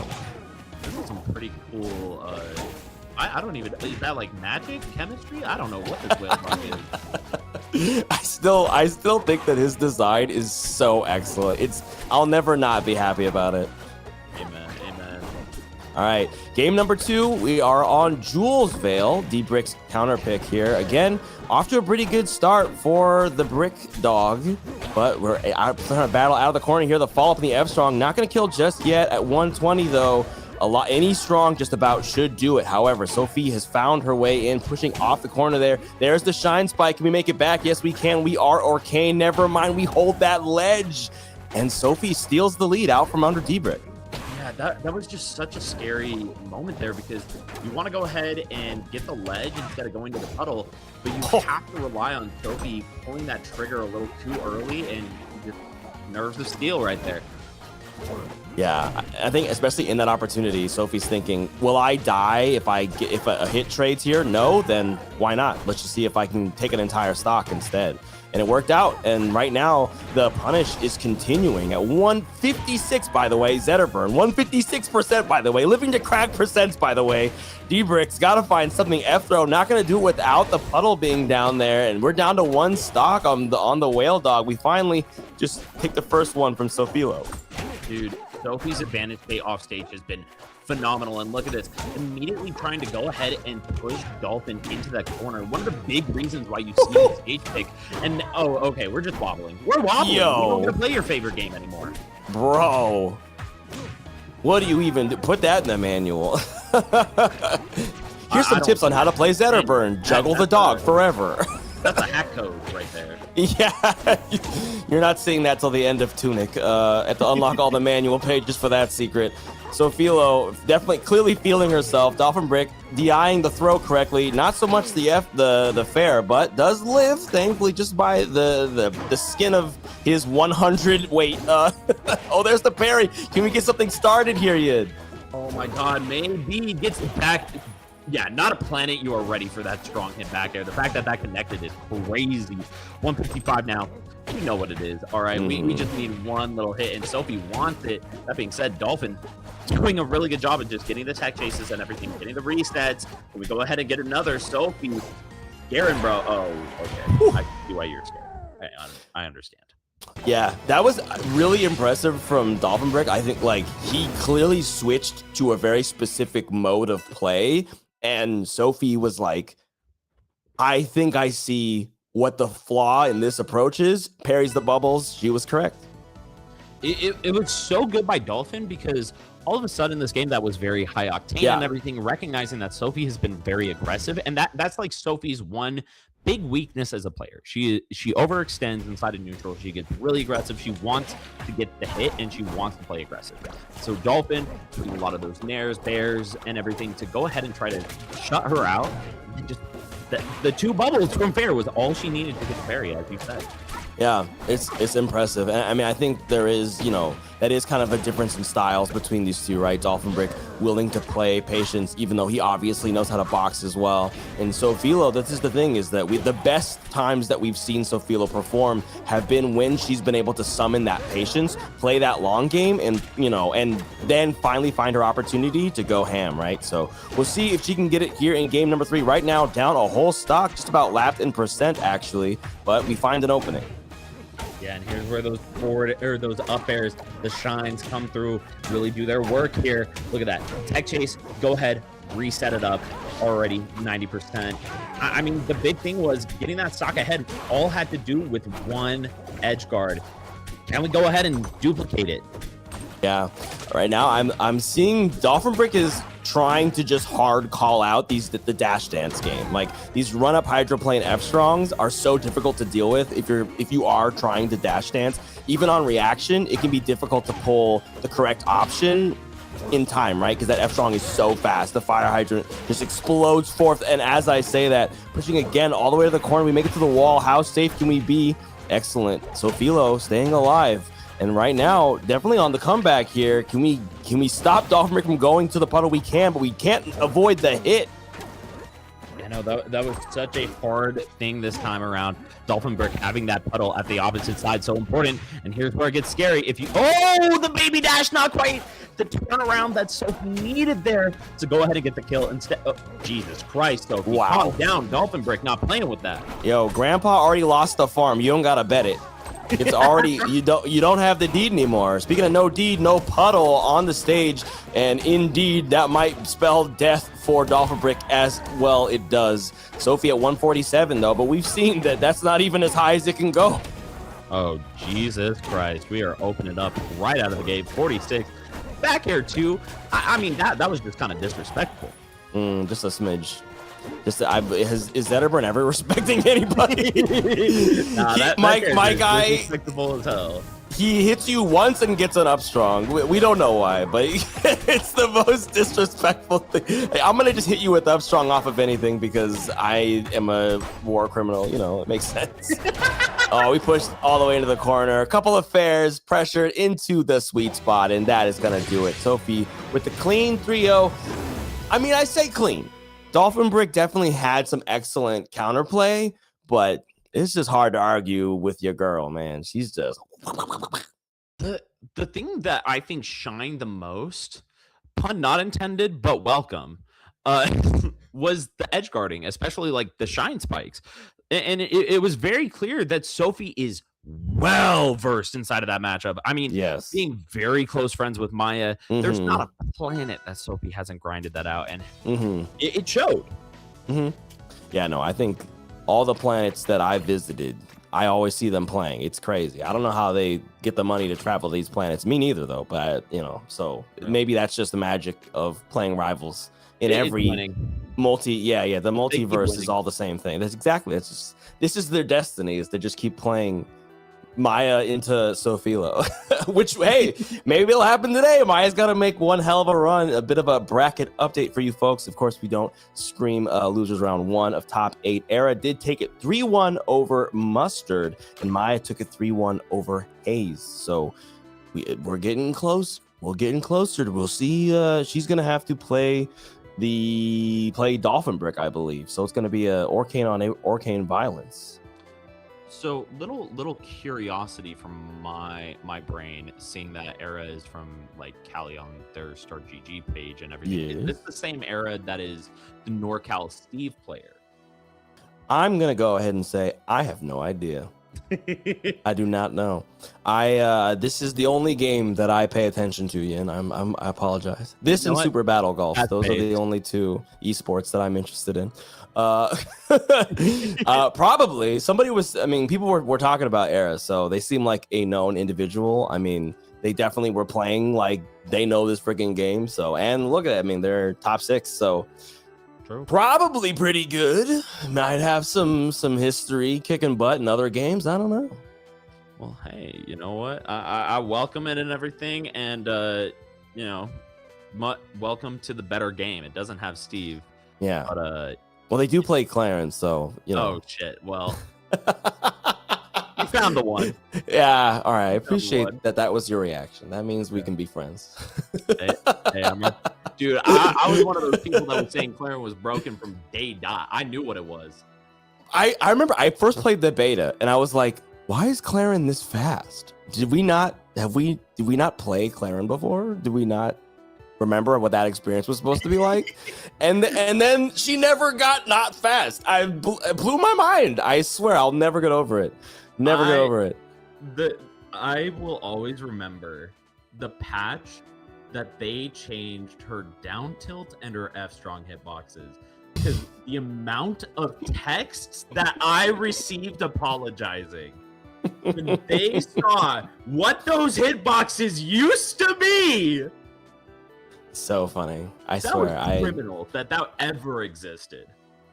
Blew, like I said, blows my mind. But hey, I mean, you know, we're getting, I think overall, month on month, we're getting closer to a slightly more equitable Rivals experience. And frankly, compared to a lot of games, it's a fairly balanced game, right? There's just the difference is not necessarily all about power level. It's about individual options where I'm like, yo, this is just too strong. It has too much, it's too much like lateral use case. It can kill, it can space, it can blah, blah, blah. Like, and plenty of characters have, you know, it's not just, you know, I'm a known Claren hater, but everyone's got a little bit of something, right? And it's a matter of balance. The balance isn't about, oh, these characters are all equally powerful, because that's fucking impossible, right? But the idea is that everyone's got a little thing that they can do, you know, to tip the scales in one direction, right? Like to exacerbate the issues. I would also argue it is an unhealthy meta to aim for all the cast of the characters to be that similar in Right. Well, it's on top of being impossible. It's just kind of like holy grail, right? You're never gonna find it. The big problem that I think Rivals 2 meta is really fun right now. I think it would be very cancerous long term, but that's the whole point of having these balance changes and everything. Is the Aether Studios is aware of this and everything. Yeah. The thing that I would like, I've really enjoyed the fact that people have been talking about like what would be the dream balancing, like who would be your dream top tiers and low tiers, and Soul and Nurse both exhibited a lot of the things that I like to point out when it comes to this sort of game balance and everything. You don't want the characters that are super easy to be super strong. Right. It will always make it feel like you are getting robbed. Right. Yeah. Kirby Smash 64. Yeah. Right. If I can pick up a controller and just win, Wail on you and then I win, yeah. Feels bad. yeah. Yeah. I mean, this is the thing, like this is sort of, you know, it's two-sided, because I think Aether Studios has done an incredible job of proving not only that they know what they're doing, but that they're paying attention, right? And I think for me, it's sort of been more of like my frustration is really more at the state the game released in, where I'm just like, there was just a lot of war crime, and I know that like their whole plan, right, was to file all of that down, right? So for me, it was just like, yeah, but this is the thing, is that you're stuck where people are in love with their overpowered selves. This happened with Fleet, with Arcane in particular. Maple had it a little bit on her nerfs, and that's just life, right? That's fighting games, of course, in the patch era. So I'm not saying it's like the end of the world, but I was just like, oh, I wish we had the power levels for everybody a little lower to start, and then we go up from there. So because what's happening for me, in my opinion, is new characters are coming in, especially the wholly new crafted or the non-Aether Studios characters, even including Lorena. Galvin in particular, for me, I mean, I'm biased, I am a Galvin main, came in at, he's just overall a more reasonable character, and he still has that, he's got Magnet, he's got Nair, and it's like these moves are insane. Even like I'm not caping for those moves, they're really strong. But like overall, he's like, his side special he forced tumble, he can't fade it back until that tumble is over, he can't edge cancel out of the tumble.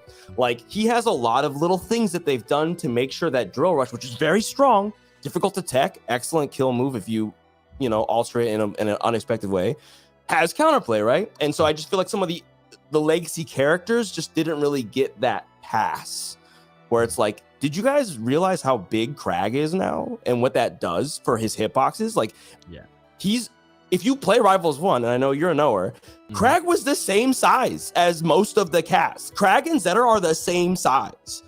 Rivals 2, he's like twice the size. I think an even better example is Ollie to Crag. Ollie and Crag are basically the same size in Rivals 1, and this was something that they talked about in the development and everything. Yeah, like inside of their development streams and everything, they pointed out that like, hey, Ollie is like actually small, because inside of the 2D pixel art, you have to keep it much more similar to keep the details. Meanwhile, inside of this 3D art style, you can go ahead and showcase that. I think. And back then, just as an aside, back then Xbox Live still had file size limits for Xbox Live arcade games, so they couldn't even make them. They couldn't have high res textures anyway. So to keep it on the Xbox and everything, correct? I think to cape a little bit for the developers, I love, by the way, I love. Yeah, they're wonderful.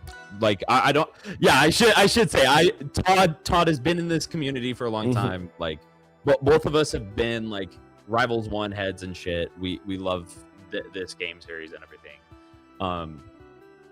And so Dan talked about this publicly, of just there needed to be money for Rivals 2, and so Rivals 2 was unfinished. What we are playing is what should be a beta. Right.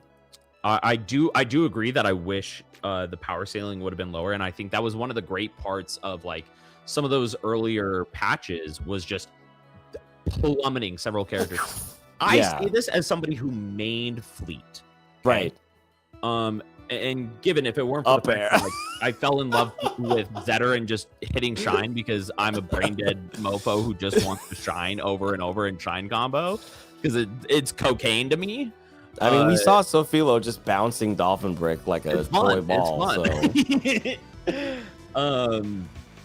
Like I think the Fleet changes to like give her back like a lot of that air acceleration was like all she really needed to like make her fun again, because that was the fun part of her, in my opinion.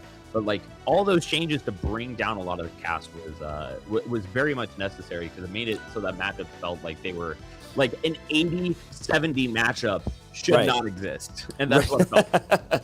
Yeah, and I think, like I said, I think they're doing an excellent job at getting us closer and closer to at least a place where people can kind of agree on more things about like who's strong and who is weak and why. But yo, we do not have Arcane on Arcane violence. Maya is bringing the Rano back out. We've seen a little bit of Maya Rano before on hop-ons, but here we are again after dropping to Forsburn in winners. We out here on the Frog. Hey, you know what? I'm here for it. The Rano, not something that I've really seen much from Maya, but that character is a nasty mofo. The issue is you don't have a lot of that air drift, and so when you see those jumps, okay, one of the key things to fighting against Rano, and I'm saying this mostly to myself because goddamn, I love forgetting this. That mofo jumps, he has no diagonal play. You know he's coming straight down. Right.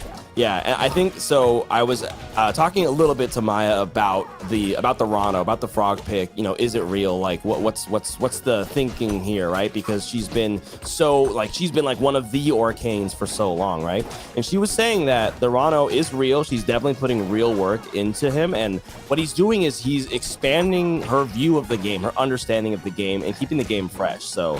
And look, Rano, I mean, I know Arcane and Rano both hella slippery, but they do not play the same. So it's really cool to see. And right now, they're keeping it just about even, Maya and Dolphinbrick here, both in represents. We got the little bit of that special getup. Is that working? No tack on the fair, but it is Arcane. He might be back here. And he makes it back. Right on through. Got to be so much more careful ripping some of those strongs, and unfortunately going a little too low to go ahead and recover. Maya, of course, they're not going to be as familiar with that Rano. That being said, the fact that she is arguably between like her and Remrin, the best Arcane, means that Dolphinbrick has to be on best behaviors, because right there, Maya knew, hey, this is unsafe on my shield. I'm going to go ahead and punish it. I'm going to get the kill.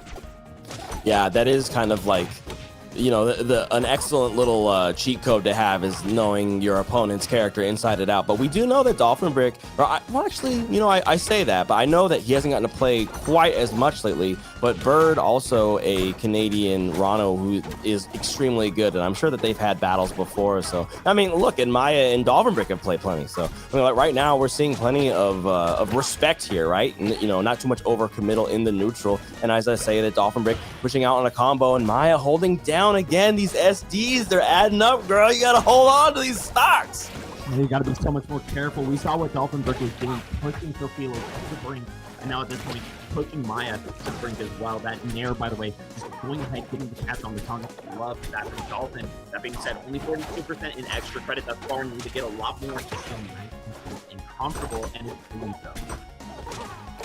Yeah, definitely a lot of boxing, a lot more scrapping than we were seeing right in that previous match with Dolphinbrick and Sophilo, and kind of trying to space her out with like big entrances and a little bit of that hit and run. And even though Rano is actually a pretty good boxer, Dolphinbrick definitely winning a lot of these scraps right now. But Maya looking for an edge guard here, has not found it yet. There we go, that perfect space down tilt, that'll do it. But at 120, how long can she hold on? Yeah, this is a scary position to be in. That ad tilt not quite going to do it, but still putting... Oh, the bubble to go ahead... Or sorry, the puddle to push away the bubble to go ahead and make it so that Maya wasn't going to feel comfortable with that recovery. That's another thing that I didn't really talk about earlier on when talking about some of those Rano weaknesses, is once you get really used to playing around Rano and pushing them to the brink off stage, you can go ahead, that bubble, make it so that that recovery is so much more inconsistent, get the kill nice and early. And because of that, we are seeing Maya go right back to the Orc King. Oh yeah, didn't wanna stick to it. I mean, I think that I could see the Rano working, like not only in this matchup, but even from Maya. But hey, if you're not feeling it, then instead go for the mirror match. And as I say that, they just picked the same option like 3 times in a row from Go, even though these are actually very different Arcane players. So I'm interested to see how things will change now that Maya has already dropped a game. Will there be pressure? Will there be anxiety? Who knows? Maya is such a free spirit. Type Splish if you want to see her make the comeback, but Dolphinbrick not willing to give it up just yet. Yeah, already we're seeing some of those differences.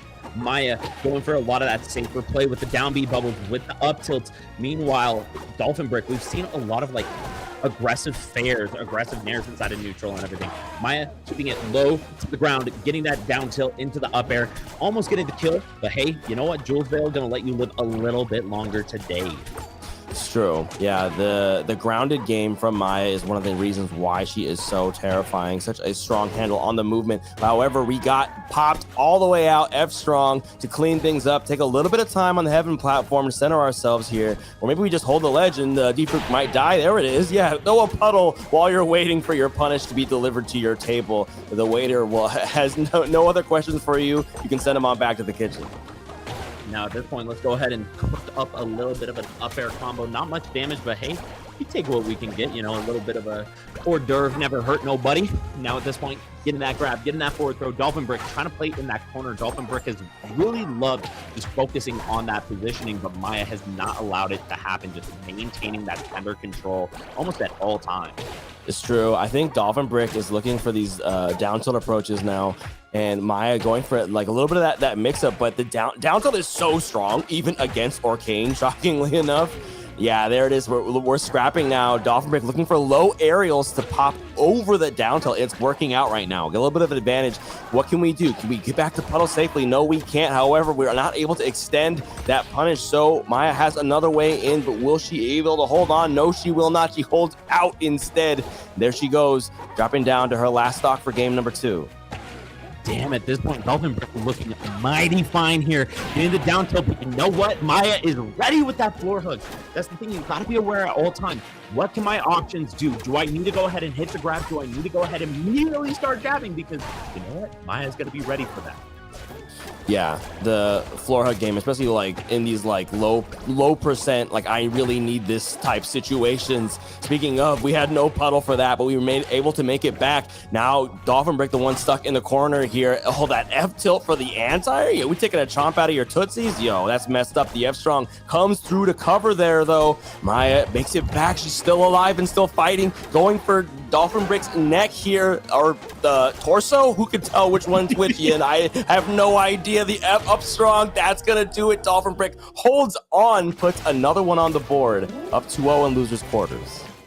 Damn, Maya's taking that Crazy on that right there. Shout outs to Dolphinbrick, bro. Just playing so solid and everything. I will say I believe in the Arcane for Maya, though. I would be very afraid as Dolphinbrick at this point. We started seeing a lot more awareness from Maya on where to go ahead and position for a lot of those floor hugs, those edge guards. And the skin change. Go ahead. I said, and the skin change. You gotta be afraid of the skin change. True, there is the skin change. This is the god skin. Mm-hmm. No, but you're 100% right. I think Maya has been on the download, but the thing is, doesn't matter if you got the information. If Dolphinblick is buying new art materials, Dolphinbrick has the coming out here with the Dolphinblick right now. Oh, I'm too old to say Blick. So we are making adjustments. I can't say that either. I'm way too old for that one. Too old for Blicky? Come on, that was like a 90s, 80s. What are we talking about here? You ain't that old. No, that's true. I feel that old sometimes. Maya, though, in your bones, the way that Maya is going ahead and put in a death sentence here. I don't know what that transfer was supposed to be, but you know what? I like it. Sometimes flubs. That's okay. We all, you know what? It's tough to hold on to these things when there's this many bubbles flying across the screen. It's washing my brain. All right, here we go. There's the, oh no, not the waterport for waterport. Right. Simplest punish you've ever seen in your life. Up air, not gonna take it even on Underground Arena, which of course does have that Godai ceiling. Popped up, there we go. Okay, just eating those water spouts, yo. We just popping water for free. Ooh, go ahead and pop those bubbles for free right here. Go ahead, get a little bit of damage here. Dude, these floor hugs just back and forth, both of them trading them off. It's freaking, by the way, it's 12% and it breaks floor hug at like 32 or something like that. Like, yo, these two are like, hey, have you heard of down tilt? All the Arcanes on the Arcane chord, like, guys, have you been pressing down tilt recently? It's pretty good. Bro, this down tilt go crazy. Dude, it combos? Okay, there it is. Yep, speaking of the combo, down tilt's gonna catch. You push out, but Dolphinbrick able to rip the escape cord and make it out of there, falling with the droplet. Classic Arcane tactics, and of course Maya was ready for it. However, bit of punish. We're trying to get some extra percent on this platform, but it's a bit wet and wild today right now. Like, this game 3 is getting hella sloppy, and you have to say that is what Maya wants. She's playing for the chaos this time instead of this kind of more controlled gameplay, because that was going Dolphinbrick's way, and Maya has invited the Aether Legends chaos into her heart. Dude, way more grabs, way more aerial play. Across the board, Maya is mixing this shit up, all right? This is different now. That being said, Dolphinbrick looking for a little something different here to go ahead and put the goat in the dirt. Yeah, this is like Act 3 of the JRPG, where the opening theme comes back in, but it's like all scary and dark, and there's like chanting and all these like there's like sampling and hip hop stuff in there too. You're like that's where we're at right now. As the lights fall, the house lights are gone. It's all spotlights. Who is going to push it to the brink here, or will it be to the brick? My guys still got 0 on Maya. Couldn't get anything done. Maya might have started this comeback, taking game number 3.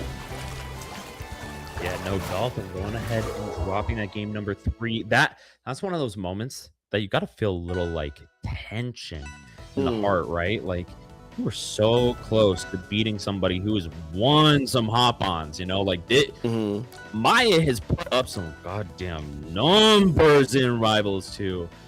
And to drop game number 3, gotta have you a little bit scared that this might be a reverse 3-0 coming your way.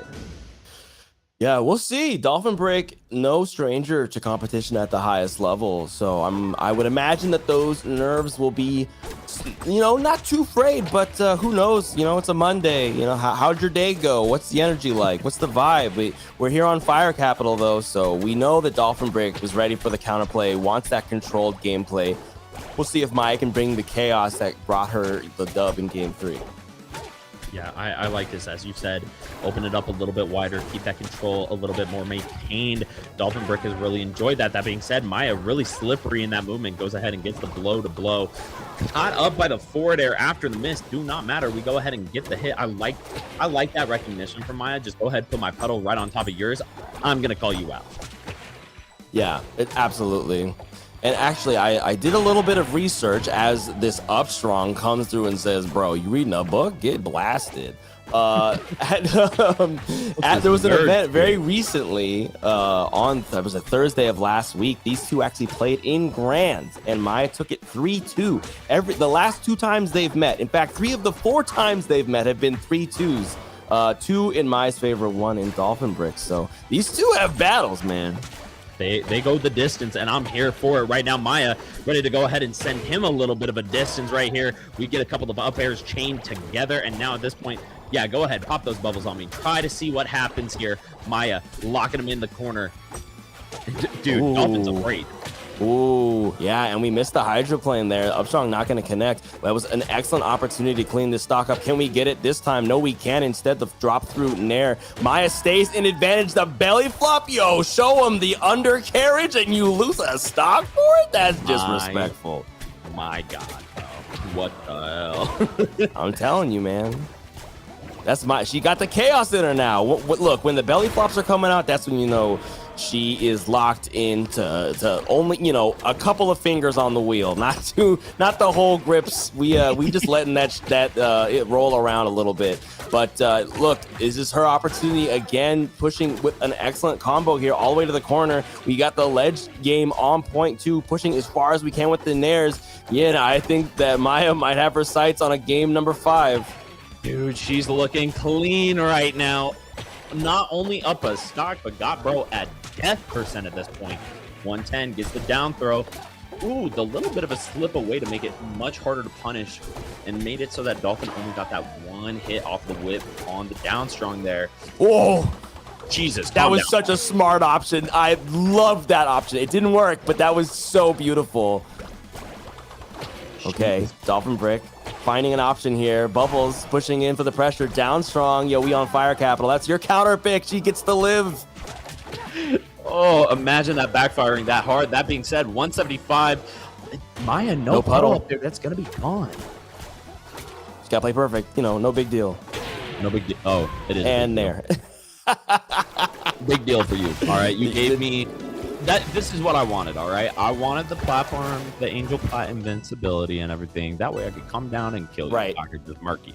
Boom, easy. That was her plan all along. Well, I mean, her plan is to not have a plan, but that was her plan. Her plan is no plan. Yeah, exactly. Absolutely. All right. Game number 5. This is loose. Again, that previous event that they were at, that was grand. This this is like a grands level match where losers quarters. And as I say that, we hold out on Bear 2. Dolphinbrick almost getting sniped within 15 seconds. We stay alive, but Maya has been in an advantage for a very long time. I want to say it's been almost 3 games now. And there goes Dolphinbrick's first stock of their potential final game of Hop On number 54. I was about to talk about how much I like this stage pick overall, but like immediately Maya just blowing them up for it. Just the pure recognition of how to play around those platforms make it so confusing on like what is Maya's next option going to be, while barely missing on that ledge slip to go ahead and get the trump or the hog there. Now just getting more and more damage. It's an interesting choice of words. What are you talking about? It's a ledge hog. I know. But anyway, What? What's weird about a hog? The one is a hog, is all I'm saying. Anyway, landing Nair, pushing into the corner. F throw. Can we kill this Orcane at 88%? Not quite. Dolphinbrick looking for something as well. At 120, we still staying alive. I feel like these punishes are much more brutal on Maya's end than on Dolphin's. Yeah, this has been going a little rough right there, and she almost just stole that stock right up. At this point, you are lapped in percent. You're about to... Jesus. Maya a little off on that position and going to go ahead and drop her stock. But that being said, Dolphinbrick going to go ahead and drop his right back. There it goes, out the window. Todd, I don't think that was a fair trade. No, yeah, absolutely not. Your girl is hogging the wealth at the moment. She's hanging on to it. She wants to spend it however she wants. And who could ever guess how? Maybe to go to Canada to play more tournaments against all of these BC players who are tearing it up in the bracket at the moment. But Maya trying to send one of them home right now, up a whole stock here. But that was a very unsafe dash attack. Let's see if Dolphinbrick can get something started in the ledge. Like you were saying earlier on, the corner was his haven, but it has not been able, he hasn't been able to hold on to those advantages nearly as well here in game number 5. That back air fair almost took it right there. Yeah, no, Maya has come up into Dolphinbrick's home in that corner and just gone ahead, sat on the couch, put her feet up, and taken the remote at this point. She is hogging that TV. Absolutely. Yeah, I mean, there's not even any batteries in it, and she's still controlling the TV. How is she doing that? The back air is going to connect through the... I mean, must have dropped shield at just the wrong moment. Maya with the reverse 3-0. Taking it over Dolphinbrick. Pure power right there. Boom. Type splish. I mean, you saw the god skin. She switched. She knew what it was. Like I said, you gotta... That's what I was the most afraid of. I've talked to her about this. Green Legends Orcane is the I'm gonna win one. That's we've done a bit of science. Diet root beer, whatever. Orcane is just the download only. You can't win with that one. It's not possible. Yeah, or Diet Coke, whatever. Diet Orcane. I see you. Like the cream soda type. Yeah, that one. The one that doesn't come with a regular palette. You know, that one you can't win tournaments with. But Green Legends Orcane, you can win with that. Pink Leopard, I mean, we were doing something, but the lock in. Pink Leopard is like, it's a little saucy, but like you're trying to serve a little too much. Right.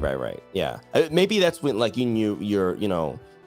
you're warming up. Like you don't have all of the stones in the gauntlet just yet. Like you got to get a couple more. So you got to spend some time, play a little different, See, I was thinking more so like Pink Leopard is that moment where like you're doing too much.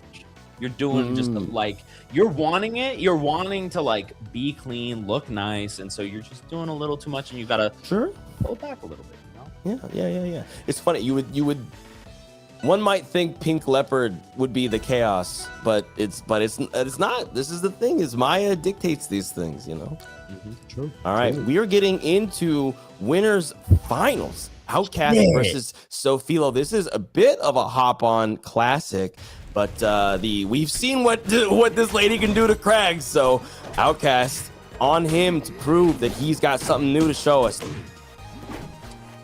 Yeah, that new thing needs to be DI out, please. For the love of God, DI out. It is the thing with Zetter. You have to be just DIing out all forever. Even then, like Sophie will just hit you with a weak hit dash attack, and now like DI out sets up her forward, a strong forward air, and you just die anyways. Yeah, just throw a rock, just stay away. Well, there we go. Wow, it was just I think maybe just fishing for that exact one option. Pretty impressive. We got a percent just about even here. Back air gonna catch her on the maybe jumping or running away, but we, like you were saying, didn't hold out on that throw. Big combo time. No, not able to punish though. Pillar comes out. We stay a little bit safe. Fair. Can we follow it up? No, we cannot. Not just yet. Trying to start up a contraption, I think. Ooh, dude, right in there with the shine. She's moving. She's feeling good. Gets the kill. That being said, like I know I'm like talking Sophie up, but we gotta like. I got to talk about Outcast right here. Still doing good. 114. This is like that kill range, especially with Crag. Yeah, and using that weight to get that floor hug, but the interaction doesn't quite lead to a kill. And well, it might, just not the direction that Outcast was hoping for. We land with the defense roll. Unfortunately, Upstrong just a little bit too far. Sophilo's DI a little bit too good. Upstrong also a little bit too good. There goes Outcast's second stock. My guys really got a long way to go to bring this one back if he can do it at all. Look, normally I might say we, GG go next. But especially with that stock, it's Crag, all right? It's Crag. You could just get cargo, die at 45 or whatever. I mean, he can do all kinds of stuff, and Outcast is the type of player to do all kinds of stuff. The thing is, he also has a penchant for recovering high with that pillar, and Sophie is not afraid to just sit there and wait for you to pillar. So I think so far, Outcast has been falling for it. You say sit and wait. That being said, Sophie is not sitting and waiting. Doesn't have to. She don't have to. You're right. She is taking this game right now. Homegirl's been on the stage at the lectern speaking for the last 3 minutes. Uninterrupted speech. Outcast trying to throw the collar pull, but instead is just sent to the blast zone. Winners finals getting kicked off with a blast. I'm telling you guys, get out the barn. Jesus Christ. Look, any day Sophie is on the screen, it is going to be a fight. It doesn't matter if you get a fight with her, she is going to treat you like a training dummy. That's true. I mean, is that her burning privilege? Once I'm in, my stuff just works. Hold up. It just works. Have you seen Shine? It's 2 frames. Yeah, they should make it frame 1, like Shine in Melee. Yeah, and I was saying we could be friends. Don't make me take that back now. Better needs a buff. Don't worry. But this is one of those things. No matter how strong he is, Sophie is one of the people who is showing it to you, right? Like I think a lot of us feel like Zetter's quite strong. We're at that mid level, getting destroyed by Shine and shield pressure. But Sophie is the one at the high level where Zetter has not won a ton. Like despite it all, right? I mean, a lot of top players even don't rate him as high. So. But Sophie is one of those people who was like, I'm going to show you that you were right when you thought he was top tier. There it is, Nair off the ledge. Just like Crag, the two of them both have incredible off the ledge games. We let him back in. No, we don't. Hold the ledge. He's dead. Dude, I want to talk about that combo a little bit too. So we saw the weak hit fair. Okay, normally you're gonna go ahead, try to like DI it somewhat in. That way you go ahead and avoid the kill off the strong hit. But that went ahead and let up for the Shine. Sophie recognizing the angle that had happened, hits the Shine, goes for the strong border. Immaculate situational awareness. Yeah, what's terrifying is that her flowchart punish is strong and her adaptive punish is strong. You can't just like throw off her rhythm and then you'll be fine. Like she's like, oh, I just have to do this. Yeah, okay, I know how to get what I want off of that anyway. Just as I say that, like what a combo off top plat. We pushed way out. Unfortunately, doesn't quite make it back to the ledge in time. Outcast might have an opportunity here. You know, as we say all of this, despite how well Sophie has been doing, they are even right now. In fact, Outcast taking the advantage here percent-wise at 147. Many things will kill the Zetterburn, but as I say that, many things will kill the Crag. Not this Upstrong, though. Nah, not quite. Not on Not that Jules just yet. veil with no fire right there. After that Rude Goldberg machine? I don't know what that's called. Rube Goldberg, but I like Rude Goldberg as well. I feel like Outcast would be called Rude Goldberg if he was a wrestler. For sure. Yeah. Boom! Yo, off the taunt. Yo, I mean, if you're gonna beat Crag, at least do stuff like that. You know what I'm saying? Like, do the saucy stuff. All right, get up attack. Trying to get a little bit of extra percent. The Spires come out. We drop the cargo throw and the stock all in one graceless motion. Unfortunate, but Outcast doesn't want to give it up just yet. Dude, I swear, every Crag player is wanting to do the most dishonest, silly shit. Not just dishonest, like, oh, this is boring, but dishonest, silly shit. When Outcast moved from Edelus to more Crag, it was not to be honest. Oh, I mean, like I said, there's a reason I call him a B button Crag with affection because he makes this all of Crag's special stuff. I mean, just look absolutely demonic. But finally, Sophilo finds a way in here. The spot dodge, though, just a little bit too fast. Can we get the rock? We got the tech. Sophie's techs are always on deck. A tiny fingerboard at her fingertips. Never mind. There's the Tootsies. Show them the legs. Outcast evening it up. I know we got those pumped up kicks right there. Outcast taking it right there over the Black Panther Fiend herself. 1-1. We go into that rubber band match. Yeah, I'm curious where we're gonna go here. I feel like especially this is one of those matchups where the stage really matters a lot because they just have such different.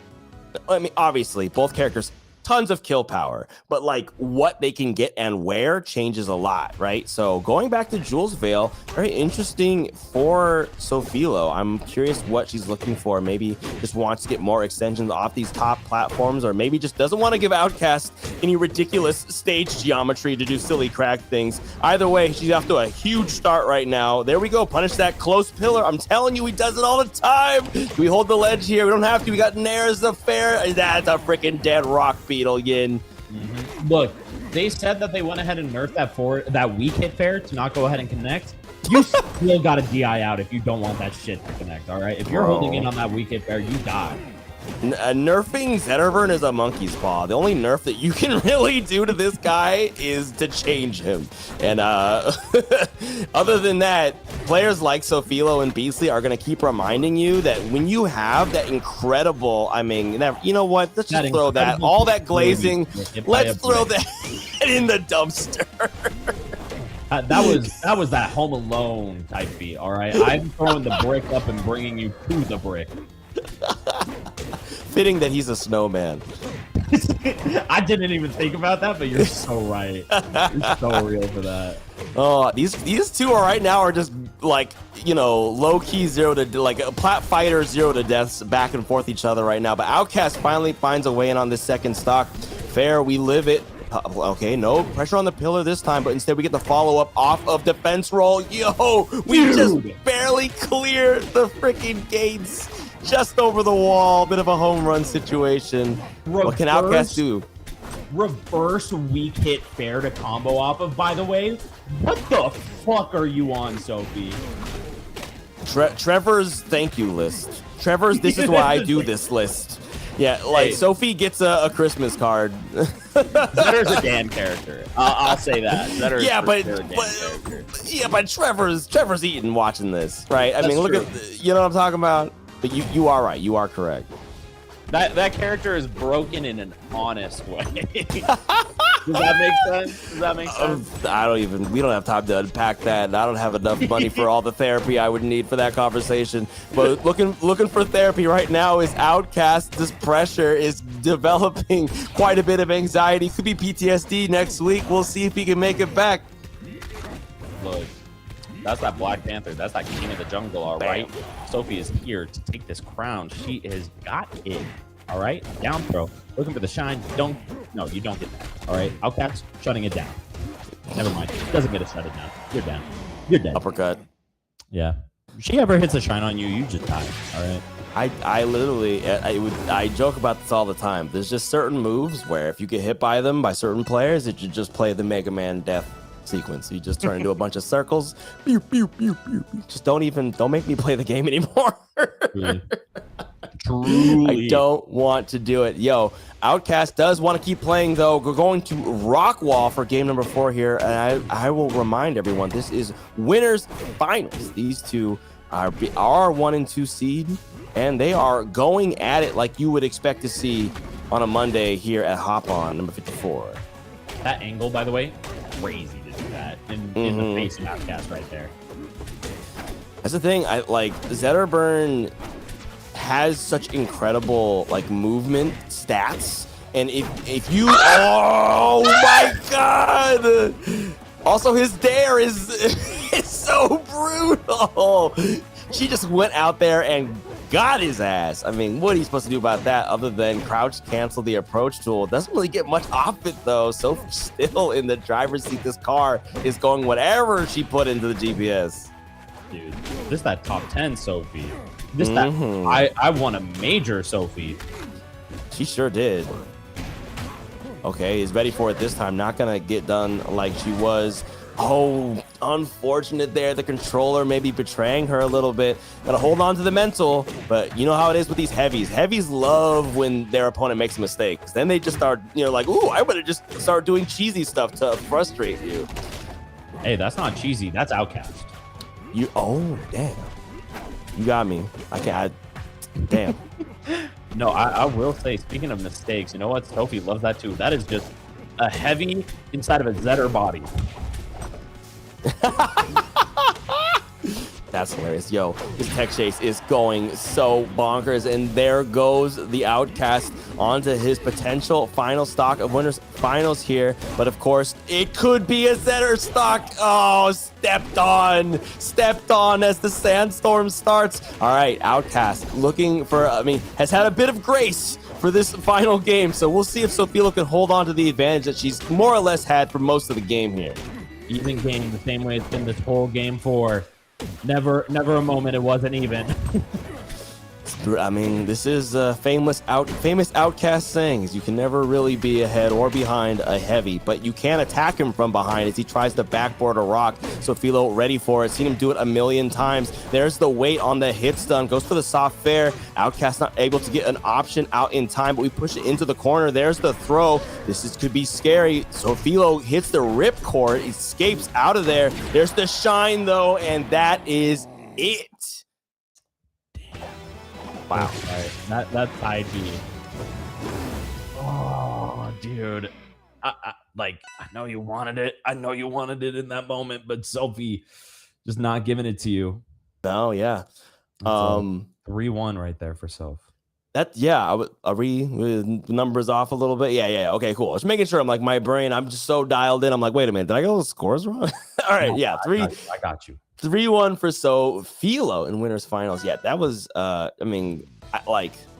this is the thing. This is the tough thing, I think, the thing that everybody at the top level just have to have an awareness, if not an omnipresent counterplay to shine. You just have to have it. And in those opportunities, when you're off the ground like that, is the worst. And Sophilo, one of the best at realizing, oh, my shine's just gonna work here. Yeah. I'm just gonna get it. The problem is once you're like in the air, you don't have a lot of options against shine, right? Die. It is that guaranteed angle. It is all about as a Zetter. I position.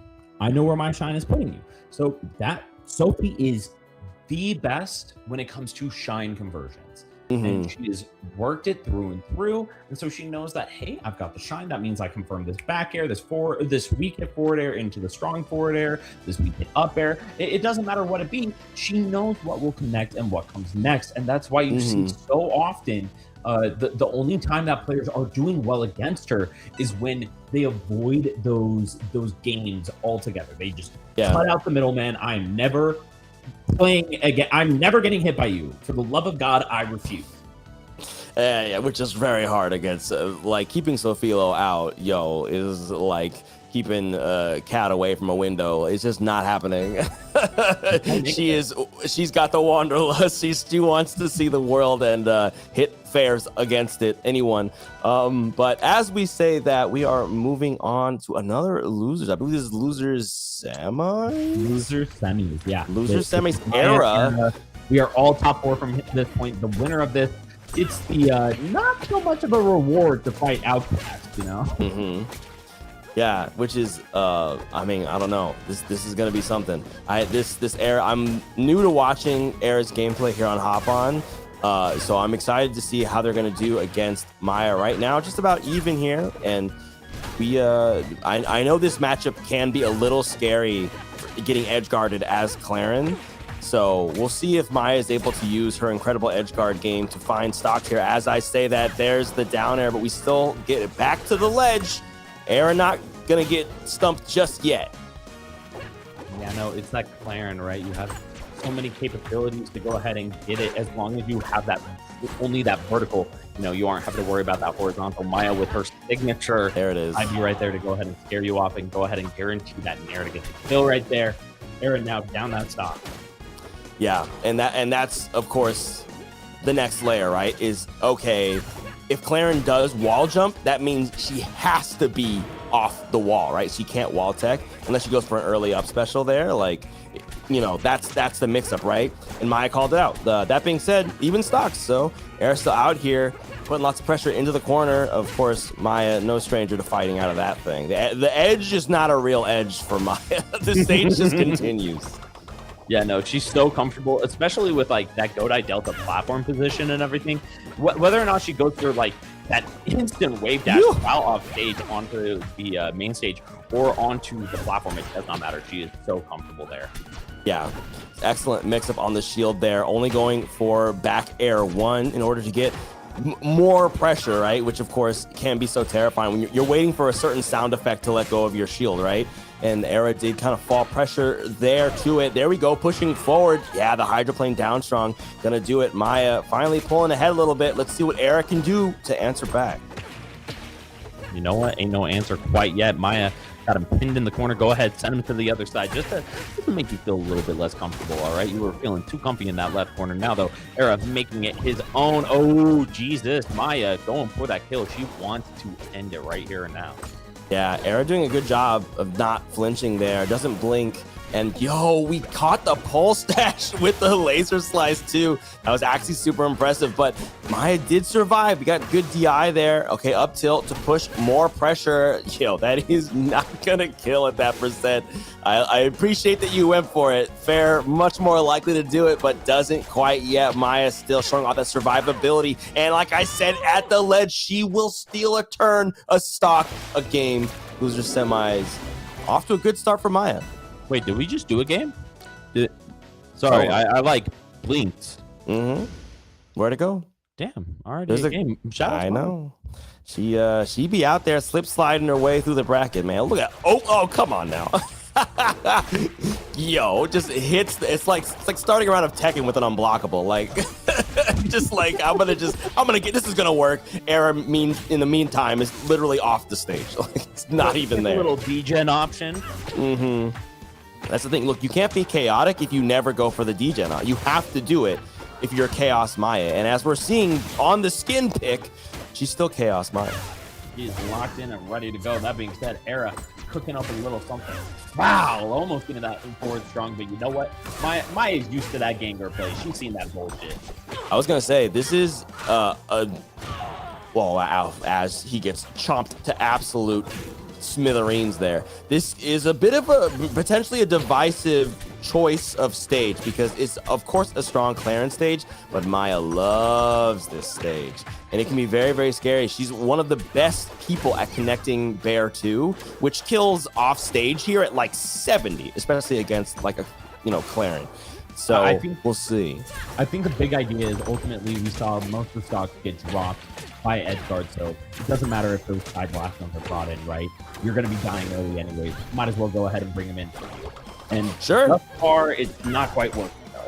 No, we haven't been able to hit an F strong or a down strong, even with the swing conversion off the shield pressure, right? Like a lot of these Clarins are getting ready or are learning this tech of down stronging shield off a platform and then wave dashing in, but they don't have much. You can't laser slice your way through a nair. If you're a little too slow on the trigger, Orcane will just fly at you like a pinball and earn a hella combo points. It's pretty brutal.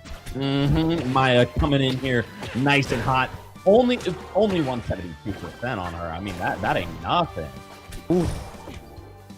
Okay. Yeah. No, I get it. I get that, Era. I do understand that. I get it. It was like we just wanted the grab to take a freaking breath. It's not even about picking an option. There we go. F throw or down throw rather. Wait, that was down throw, right? Anyway, he's dead. That was down throw.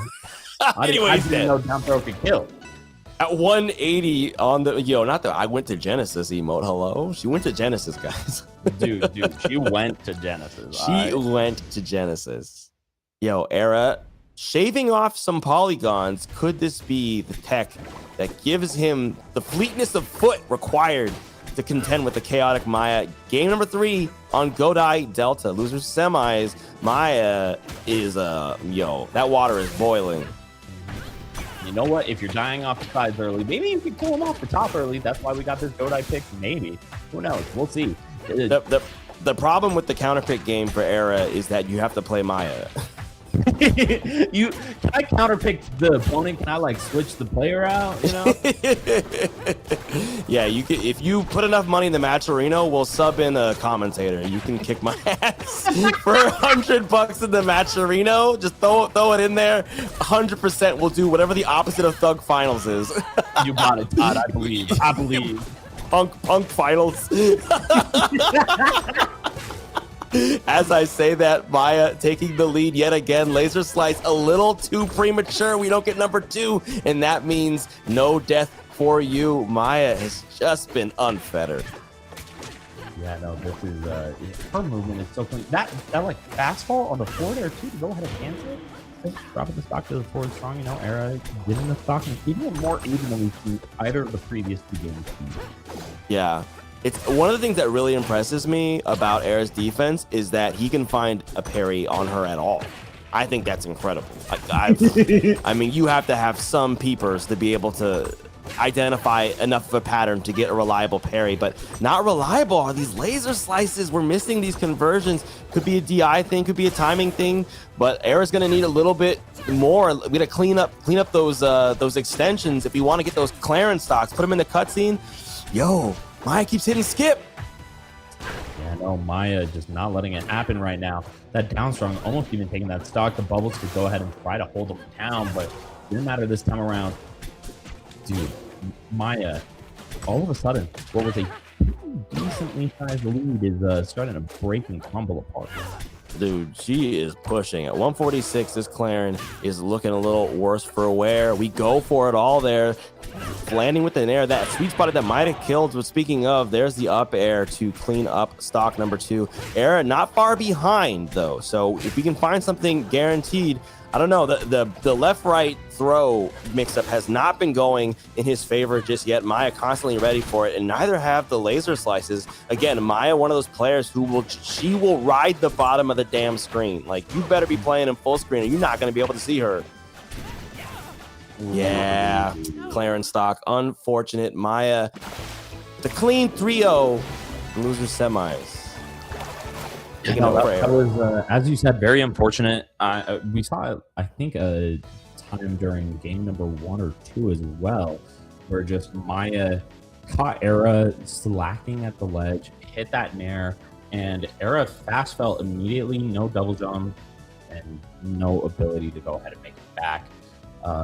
Really unfortunate way to go out, but at the same time, Maya was. It wasn't one of those where it was like, damn. I could have won without the SD. It was one of those where like Maya had been tearing through a lot of that. Yeah, I think Era felt like even though Maya was often going for the pressure, it felt like Era was a step behind, chasing a option from Maya that had already passed, looking for Orcane to be somewhere he never was. And when you're missing those extensions as Clarin, it's just, you're just going to struggle to get damage. You're going to struggle to outmaneuver. Look, and I think she's quite fast, but against Orcane, it's a different story. And an Orcane moving like Maya, yo. That the bubble bath in that bathtub hits the ceiling, okay? Slip sliding it. You are not catching her. It is not happening. That's a cartoon type bubble bath right there. Just, like, you just see a old claw-footed tub, a huge pile of bubbles, and like two eyes just going blink, blink. Like, that's Maya, and the tail poking out the edge. There's like, a monster in that bath. All right, you don't get in there. Don't go in there. That's a monster.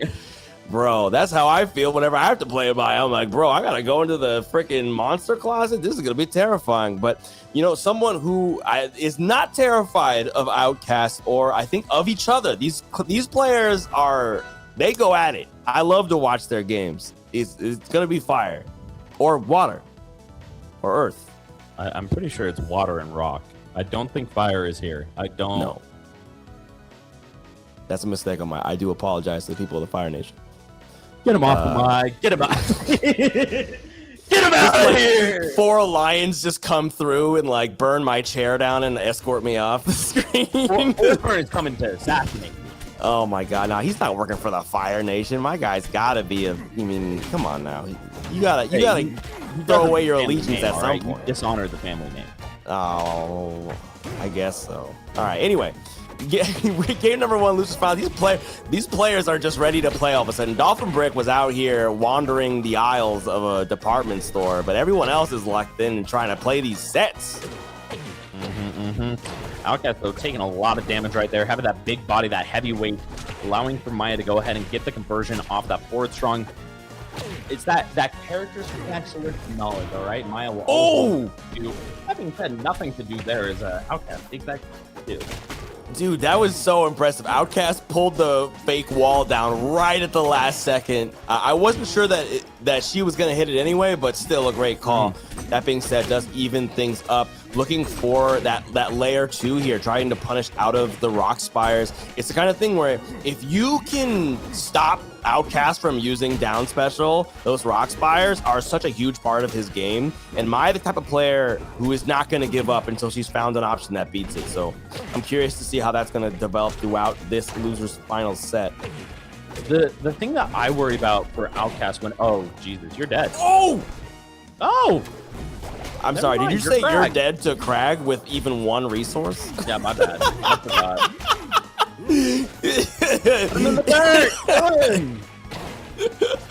Hey, yo, Deb, where you at? You know, people say like, and this kills the so-and-so. There's nothing that you can say that for Crag except patch notes. Patch notes will be what kills Crag. Yep, it's going to be so exciting for many people, but not Outcast. That being said, these are still even stocks right now. Never mind, get kicked in the head a little bit. Let's see if Maya can even it up. I know, speaking of even, we go ahead and get this kill right. Never mind, there's a pillar. I forgot. There's Crag. My bad. Crag never dies. I'll stop. And Outcast is one of those players. If Pillar's not up, it's only because he's been getting comboed for the last 10 seconds. There he goes, cleaning up the stock. All right, losers finals. Whoever gets off to a good start. I mean, these are both like, you know, top 25 level players, right? Like, you don't want to be dropping any games.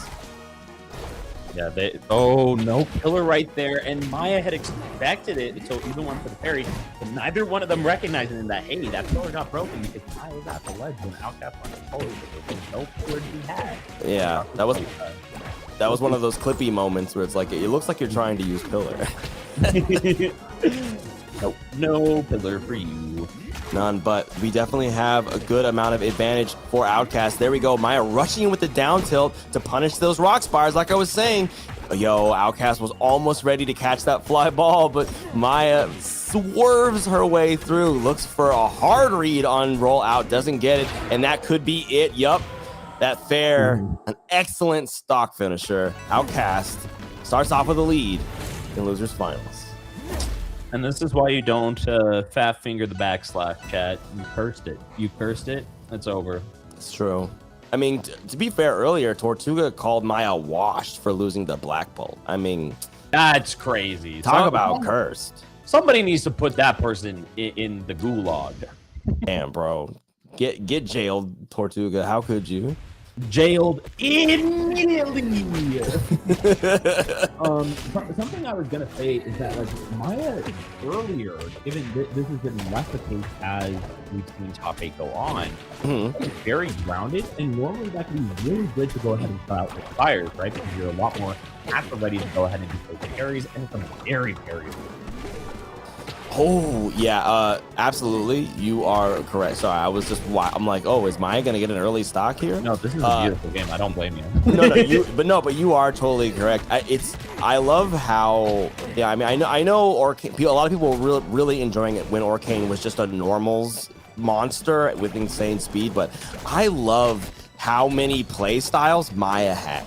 Like, even if the overall strategy is chaos, her tactics are always changing by player, by character, and it's so clear to see, as you pointed out. But it's tough for it to matter when that up air comes through. Man, that is a kill move, even on Fire Capital. Yeah, no, there is not a place that Crag won't kill you. This man is the absolute monstrosity of this here Aether.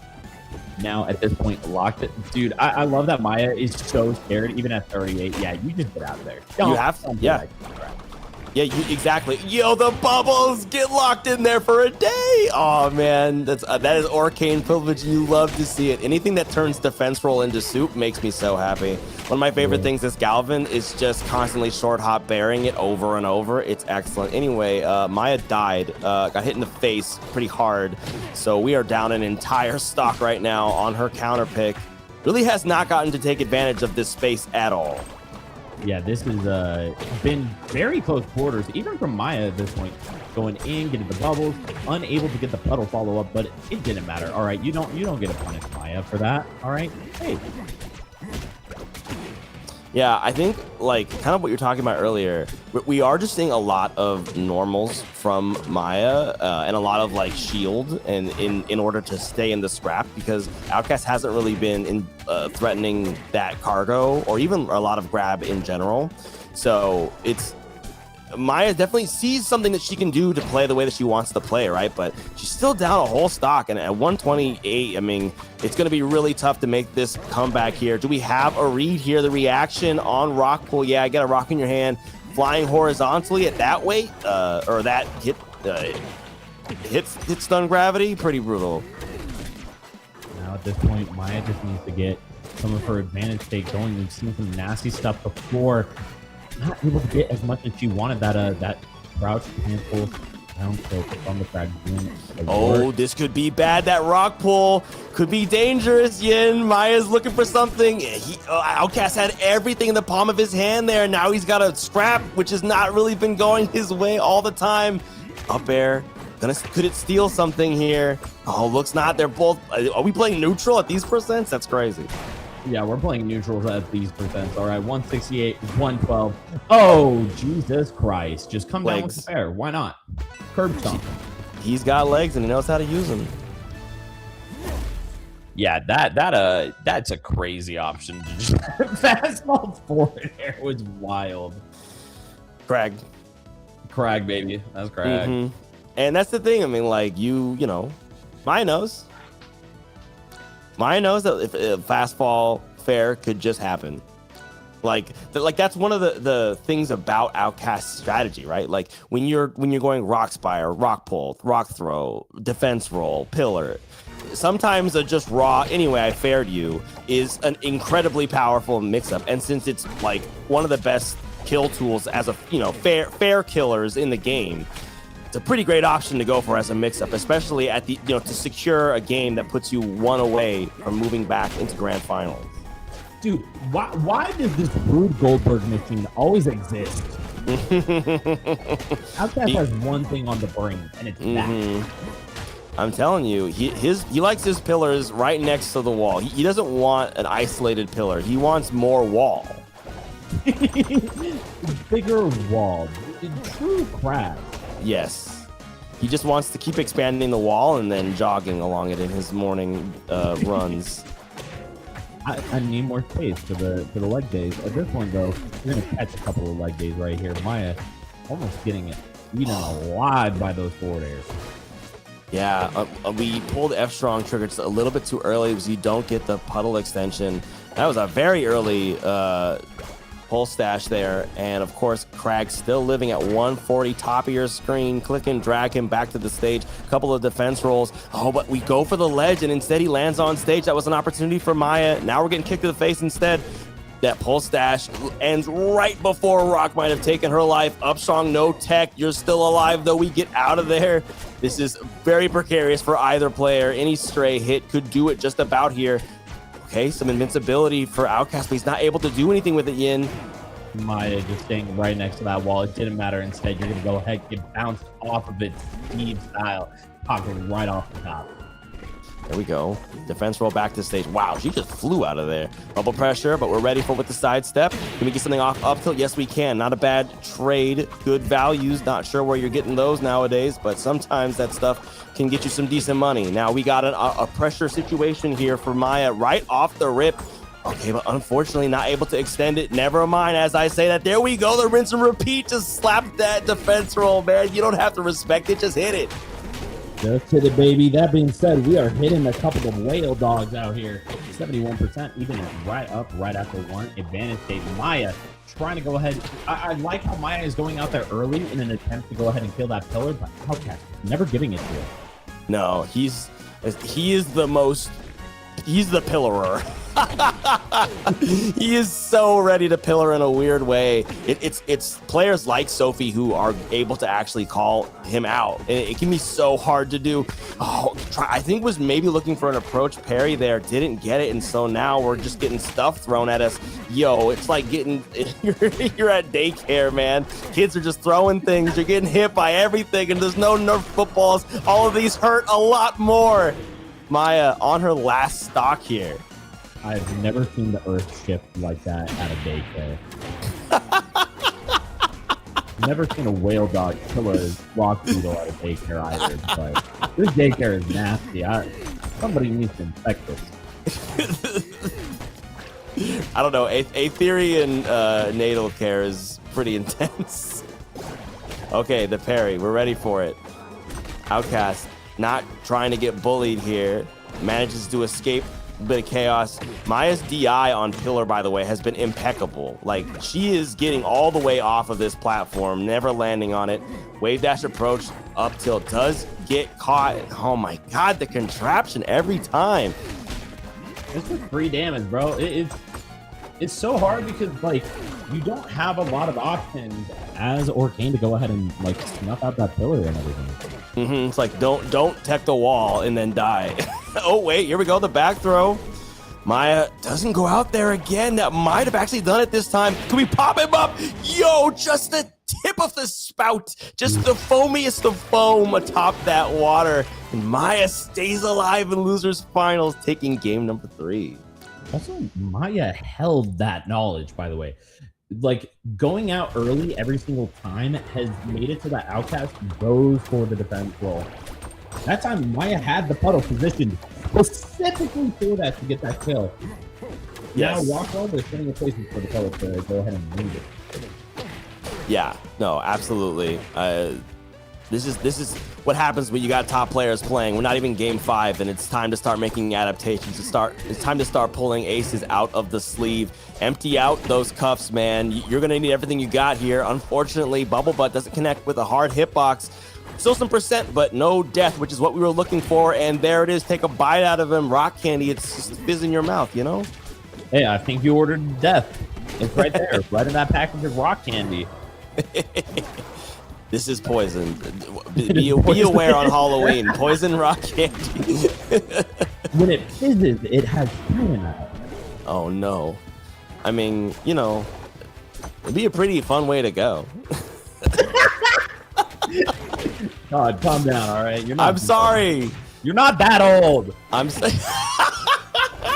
Depression indicator. Millennials are trying to die with pop rocks. Anyway,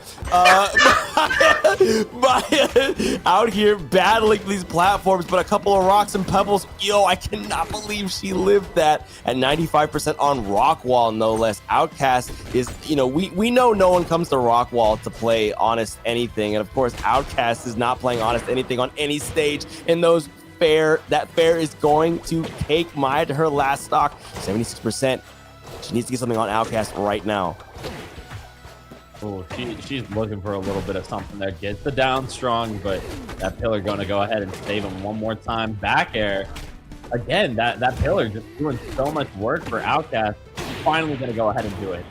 Boom. All right. Even. Just about. And look, and we know Rockwall's still a good stage for Orcane as well. But the low percent shenanigans going in Outcast's favor right now. Maya trying to find a way down. It's precarious. There's a lot of rocks out here. I don't know if anyone's noticed.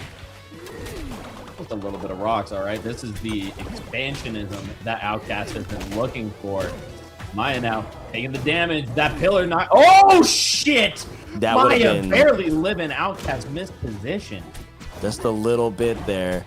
Yeah, okay, there it is. Yeah, we hold in and we die for it. Unfortunate. That is a crag kill if ever I have seen one. Outcast taking it 3-1 over Maya. That's a rock beetle, my friends. That's a rock beetle. That's a rock beetle. Not a rock lobster. No. Not rock candy. Wait, hold on a second. Rock lobster. No.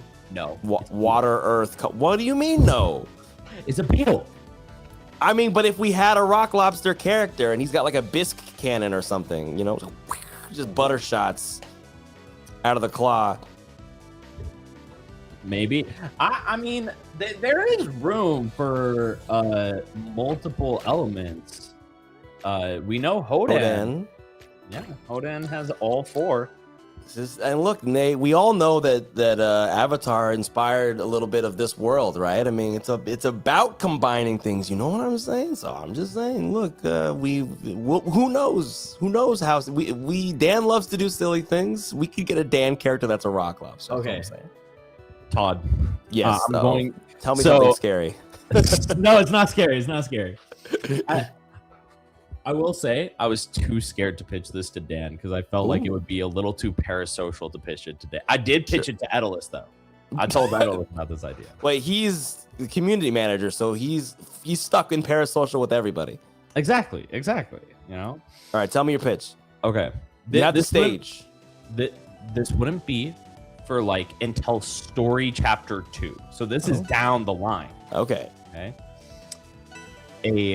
The whole year, all 4 characters are dedicated to this gimmick. Ooh. An abyss character of each element. Ah, I see what you're saying. The dark underside. Mm-hmm. Envy. Gotcha. Well, there's been 2 ways that I have thought of this. Mm-hmm. One, oh fuck, I can't remember who said it. Somebody, I think it was Cake, but there was 2 ways. One was like what you were saying, the dark underside. That was the original way that I took it. But the second way kind of goes into the lore a little bit nicely, which is because each of the abyss monsters, at least as current knowledge of the lore, are a different deadly sin. Oh. So Envy is envious of all the characters within that grouping. And so imagine it's just this gross amalgamation of like an Earth character, for example. Sounds horrific. So like it has Forsburn F Strong with Shine and like Clarin Down Air, just something disgusting, you know? Yeah, look, I'm all here for like old school like 90s 2000s characters that are they're just a bunch of the other characters in the game already. Like Soul Calibur has done this a lot of times, but we gotta put that on the shelf here because there's a bear on the screen. There's a bear, and it's not. Speaking of Edelus, speaking of parasocial, my guy, the community manager is on the screen right now. Sophilo with the bear. I did see that she pulled out the Edelus against, I think it was Era in pools. So I mean, maybe she's been legit working on a Edelus. This is an Edelus. We're pressing all the right buttons. We are pressing the button. It's a. Yeah, just throw him off stage. Get him back off stage. We're playing off stage. All right, okay, there. Can I just say, how ridiculous Edalus F throw looks? Like, it's like this giant bear. He heaves you with all his might, and you go nowhere. It is very good. It looks so wrong. And then, like, Zetterbird just lightly tosses you behind him, and you go flying. Anyway, Sophilo evening it up. I'm just impressed that we're going stock for stock here. It's going pretty well so far. I mean, 104. I think the big like thus far has been Sophie dropping some of these like states of weird positions. But you know, it's also the first game of the set that we're playing with that, so that's kind of to be expected. It's true. I mean, look, these grinders, they be out here saying, "Let's go to bed at 11 instead of 10:40." So you know, if she wants to risk the reset because she knows in her heart of hearts that the Zetter could do it, I respect that. I'm upset about it because I'm tired, but I respect it. I respect the grift. We've covered this already. Yeah, we've covered this. Speaking of covered, we got Ice Armor on deck. These characters are at ridiculous percents. These are Sakurai percents right now, but get punched in the thigh. Outcast gonna take it to last stock here and get the parry on the Hailstorm. See if Sophilo's bag of tricks is still full of tricks, and hey, look, a trick. Just a single trick for you. You don't get a full bowl of cereal. Just one little thing for now. Oh, dude, that's so sad. Hey, you gotta earn the rest. It did be like that though.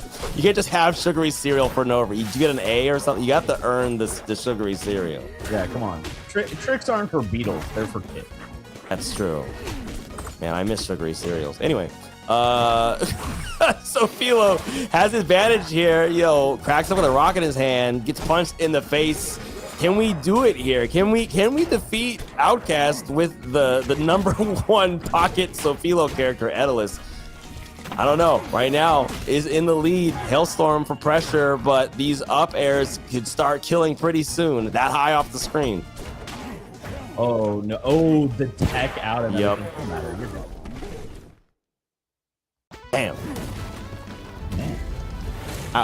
Crag. Crag? At the ledge, bro. Goodbye. Staying with the Edalus, though. I mean, look, she almost did it with the Edalus. She almost did. And Edalus can't threaten a lot of Crag in ways that other characters can't. True. Also, like, Zetter is dying early anyways. And if you're dying early as Edalus. I mean, yeah. Like if you're playing based on like how it could go as Zetter, yeah, I could totally see that. There we go. Early damage. Okay, the tech chase. We're getting some pretty good percents here on starting off on Crystal Oasis for game number 2. We are mining for something beautiful right here. Sophie content follow up and everything. That defenseman though just breaking on through. Oh. Outcast with a roll there. Probably wanted a little faster of a movement option, but here's a fast kill option. 2 legs. Right to your face. Doesn't matter if you're on all fours. These legs are all I need. There's a pop-up. We held in, and then we got punched. So even 2 stocks. legs, 1 fist. Just the one. As long as it's covered in ice or rock candy. I forgot the rock candy. Hey, you thought Sophilo's the only one with a bag of tricks? Come on now. It's not tricks, that's rock candy. Oh, dude, could you imagine rock candy cereal? Ugh. Oh. Hold up, I got a sweet tooth. I do. I know. I'm just like, bro, the 90s commercial for that would have been so heinous. It's getting on the 9 o'clock news. That is truly a cereal that would only exist in the 90s. That is a that would truly only exist in the Rivals 2. That is absolutely correct. Sophilo takes the lead here on Crystal Oasis. One of the best tracks playing behind her. Maybe that's what it is. Musical power-up. Her mouth also has a laser cannon in it at the moment. Pretty strong. When are we gonna start giving skins custom specials? A little bit of Smash 4 days with the custom specials. That would be egregious in this game. Definitely don't do it. We've already got customs. The specials are already custom specials. No, down. Yes, there he goes. The scam, run the scam on him. Oh, I love to see it. Dude, Sophilo's playing Endless right now. Sophilo is playing the bear. Sophilo's playing Endless. She is out here moving with it. And the thing is Outcast has to play an Endless every time he steps outside. Bullets is always there. Like he has the Craggy or the Endless experience. So this is exciting to see. I'm gonna be I'll be so happy to see a Sophie Endless if that's a real pick in future brackets. Like, let's go. I mean, Endless is in that category of, I think, like a lot of people feel potentially rising, potentially underexplored still, even with the nerf to fair still strong. So I'm curious to see if she's onto something, if she's looking for something, some truth in the bear that the rest of us the have not Ion yet counter discovered. pick. Maybe that's what it is. I just picked a bear to fight Ion. I will kill him early. I'm done with him. Okay, Hailstorm. We could actually make Crag spend resources, but we hold down an Omps attack on the dash attack. Outcast really trying to stay alive here, but that back air fraudulent DI there. Sophilo, she's in the lead again. Dude, Contraption. That contraption never goes away. You just got to know that it's gonna happen every time at this point. Yeah, he Outcast is the only one who has mini games enabled in his Rivals of Aether 2 package. Everyone else, we can't, like, where in the menu is the mini games option? It's like, bro, you gotta pick Crag and do some crazy ranging demon input type shit. Dreams of Aether was in this game. That's right. Outcast is the only one who found the way to transfer it to the actual competitive scene. All right, Polar Pound, get out of there. Land on the stage. Finally, it's been an entire minute of this Pebble edge guard when he could just go punch her. Instead, he's just going for artillery shelling. My guy doesn't want to leave the castle keep. Ooh, the whip off of that parry. Such a problem there. That should have been a stock. Instead, Sophie's going to get the chance to go ahead and clean up yours. 100%. And she is playing this non-committal fair game. Just punch the shield. It is not as strong as it was a few months ago, but it's still an excellent move on shield. You're still going to have a real hard time punishing it. Also, it has a built-in mix-up of not punching. Okay, there the Hailstorm, perfectly timed to steal the pillar. Yo, your girl is ahead and is looking like a Zoid right now. Hello? Not the Liger. Overshooting to also get that hit right afterwards. She isn't slowing down. No, this Edless, she is clearly run laps on this Edless. This Edless is getting PB times at the track. This is no fraudulent pick. Oh my God, this shield pressure, the tech pressure. Sophilo is just playing right outside of his burst range. The special pummel right there, the call out and everything. Got him off stage for the layup. Yeah. Hey, I know, Todd, you were complaining about wanting to go to bed at 11. I might have some news for you. You know what? It was I who did not, but I was the fool. So I appreciate Sophilo, despite it being Outcast with the Dreams of Aether, who might be sending me into Dreamland soon. Okay, there's the Rock Spires. We got to follow up. Big fair. Can we get two? No, we can't. Now it's Edless's time to shine. Yeah, you got caught by Nair. You got caught by Fair. You got sent to the blast zone. Sophie up 2-1 in Grand. Edless, what's happening? Yeah, go back to Dreamland. Go back to Dreamland. Bro. You die now. My God. Alrighty. Sophie up 2-1 with the Edless into the crowd. Yeah, that is impressive. Oh, we're going to Rockwall. We already dropped a game on this stage. I'm impressed. I'm not sure what's going to change. I feel like I haven't seen a lot of adaptation out of Outcast yet. A lot of the B button still, so that part has changed, or hasn't changed. So we'll see what will change.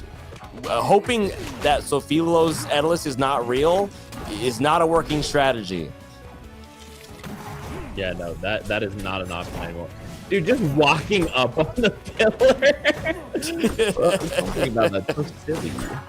Well, I think this is the thing, right? And I think that this used to happen to ZB from time to time, where it's like when you're a crag playing big sillies, and people are just like they're like you're not gonna do the optimal thing. You're gonna do a big silly thing. So I'm gonna just walk in the front door because you're not gonna cover it, and that has happened multiple times where Sophie's just getting out of edge guards, getting out of ledge situations because Outcast isn't putting enough actual pressure. Like, it doesn't matter if you put up a pillar and a rock because he can use Hailstorm, and if you're not parrying it, then Edalus can just come back. But this time, the rake, a normal does it.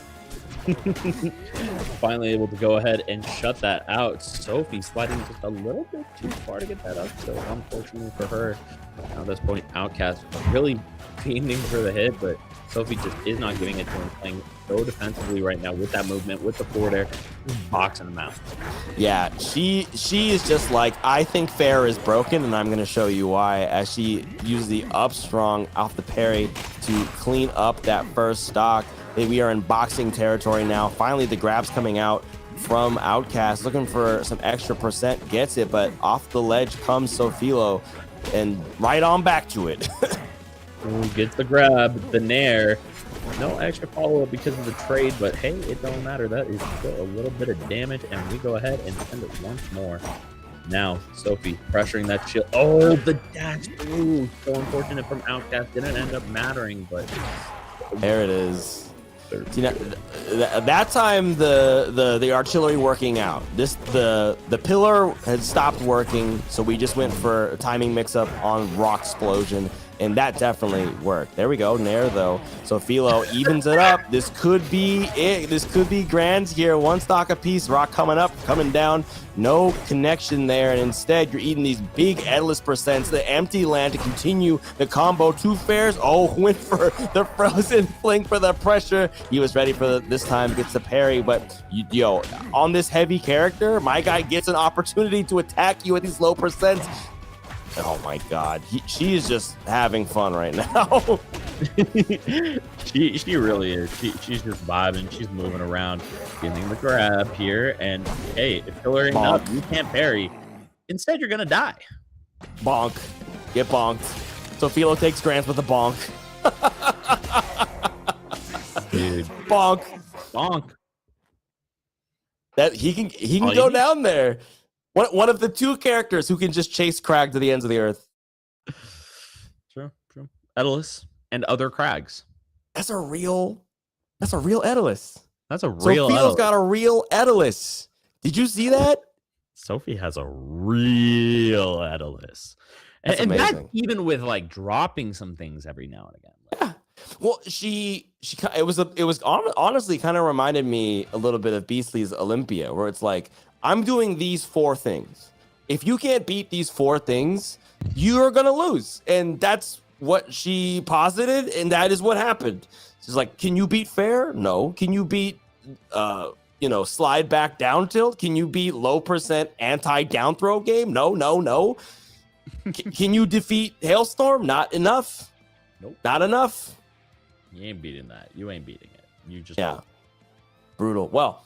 That was awesome. I mean, maybe people in the chat already knew about this Sophie Edalus situation. I'm very happy to have been blessed by it. But that was our grand finals. That's hop on number 54. We had an excellent run from Era, who's making a name for themselves here, and of course ended it off with some hop on regulars in Sophilo and Outcast. But Yin, did you know about these PNW tournaments we got coming up over the next month or so? You want to tell them a little bit about something? You want me to tell them a little about something? We got some events coming up from the greatest vibing area on the planet, PNW.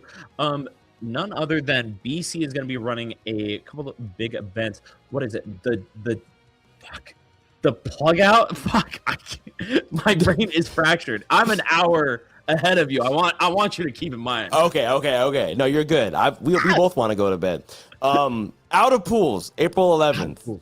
Out of Pools, April 11th. That one's number 2, right? So it's technically a follow-up of Back to Pools. But it has a different name because it's in spring, so that way people don't think, hey, I'm looking for an annual event or whatever. Oh, my camera's running out. But, that's fine. It's late. I'm blurry. This is just how I am. Out of Pools, Ultimate Melee Rivals 2, April 11th in Vancouver. AMS or AMS? I don't even know that. AMS? Nest? I don't know what that means. But the BC people are knowers, and some of these PNW folks better be goers. I'm looking to go, so I want to see you guys there. And I want to see you there, Ian. You better come on down. Dude, if I had the money, I'm telling you right now, I would be there. I would be there in a heartbeat. Rob a bank, put the mask on, get the bag with the money sign on it. Get in there, bro. You're so right. I should. Right. I really should be anti-banks for this event. Let me tell you. All right, support your locals and your regionals and your nationals by robbing a bank. Oh my god, I honestly love that. But we also do have a couple tournaments coming up as well in Washington. We got Rock's Nest number 5. That is going to be March 14th. So next weekend up in Snohomish. It's always a great event. A combination of BSC and Rockwall happening up there. That's a good one. Come on down if you're in Washington. And then, of course, Blazing Battlefield number 8 the following weekend down in Des Moines. That is, bro. Like, Blazing is our battlefield for real because the Oregonians drive up. It's a little closer. We get Seoul coming down from Bellingham. So it's awesome to be there. If you haven't come to a Blazing Battlefield, if you can't make it to a local up in Washington for any reason, please at least make it out for Battlefield because it is always a banger and there's an open mic and I like to talk. Yeah, so come do comms with me if you're so interested. Look, as somebody who used a lot of open mics on the come up, let me tell you, those things are godsends, especially when you have somebody as nasty as Toddly enough around. I mean, I'm just throwing it out there. It helps. Likewise, my friend. I was Major's Mansion. I was like, oh man, I want to try and I still haven't gotten a set with Lentini, by the way. I drove his ass down there. We still haven't gotten to do a set since then for any reason, but I'm glad I got to do a set with you, and it was awesome. It was really so much fun. It was phenomenal. Hey, it's that P&W blood and everything. Lentini doesn't show up to enough, That I'm real PNW. He's not when you think about it. I'm saying, come to the local, Lentini. Where are you at? Over here designing, he's just building machines and stuff instead of playing Rivals 2. NASA rockets, like a Nerd. Come on. And where's the ABSA? Where's the ABSA? Where's that? Pull up. Hop on. Let's hop on to some shout outs, Ian. What do you want to tell the folks about what you got going on? I don't got nothing in the books at the moment except for more Hop On Rivals. That's that important shit. All right, go ahead, follow the channel. If you got a little bit of extra money, show them some love. All right, the amount of work that goes into some of these events and everything, and they're bringing out some of the best casters in the game. I mean, they got Toddly, Raven tonight. It was with Raven. Oh, I feel it was to be fair, it was one of our TOs, not a dedicated commentary person, but she did a great job. I feel so bad now. It was Delta subbed in for Spikefire, who unfortunately had an internet fire that they had to put out. But yeah, no, we always have great comms. And shout out to Leon and of course Lyra in the background who always keep this place running so well, because like, how often are you catching an online weekly run this smoothly? Come on. It's Hop On. It's fire. We better see you guys next week. Toddly, anything you want to give to the people? Come to Split Neutral every Wednesday. Linwood, bowl and skate. And after you're done, you can go bowl or skate. Crazy, I know, but it is on. It's on. You can bowl. Can you skate while you bowl? Illegal. But I would. I would do it if my bones weren't made of rock candy. So that's gonna be it for me. I got nothing else going on.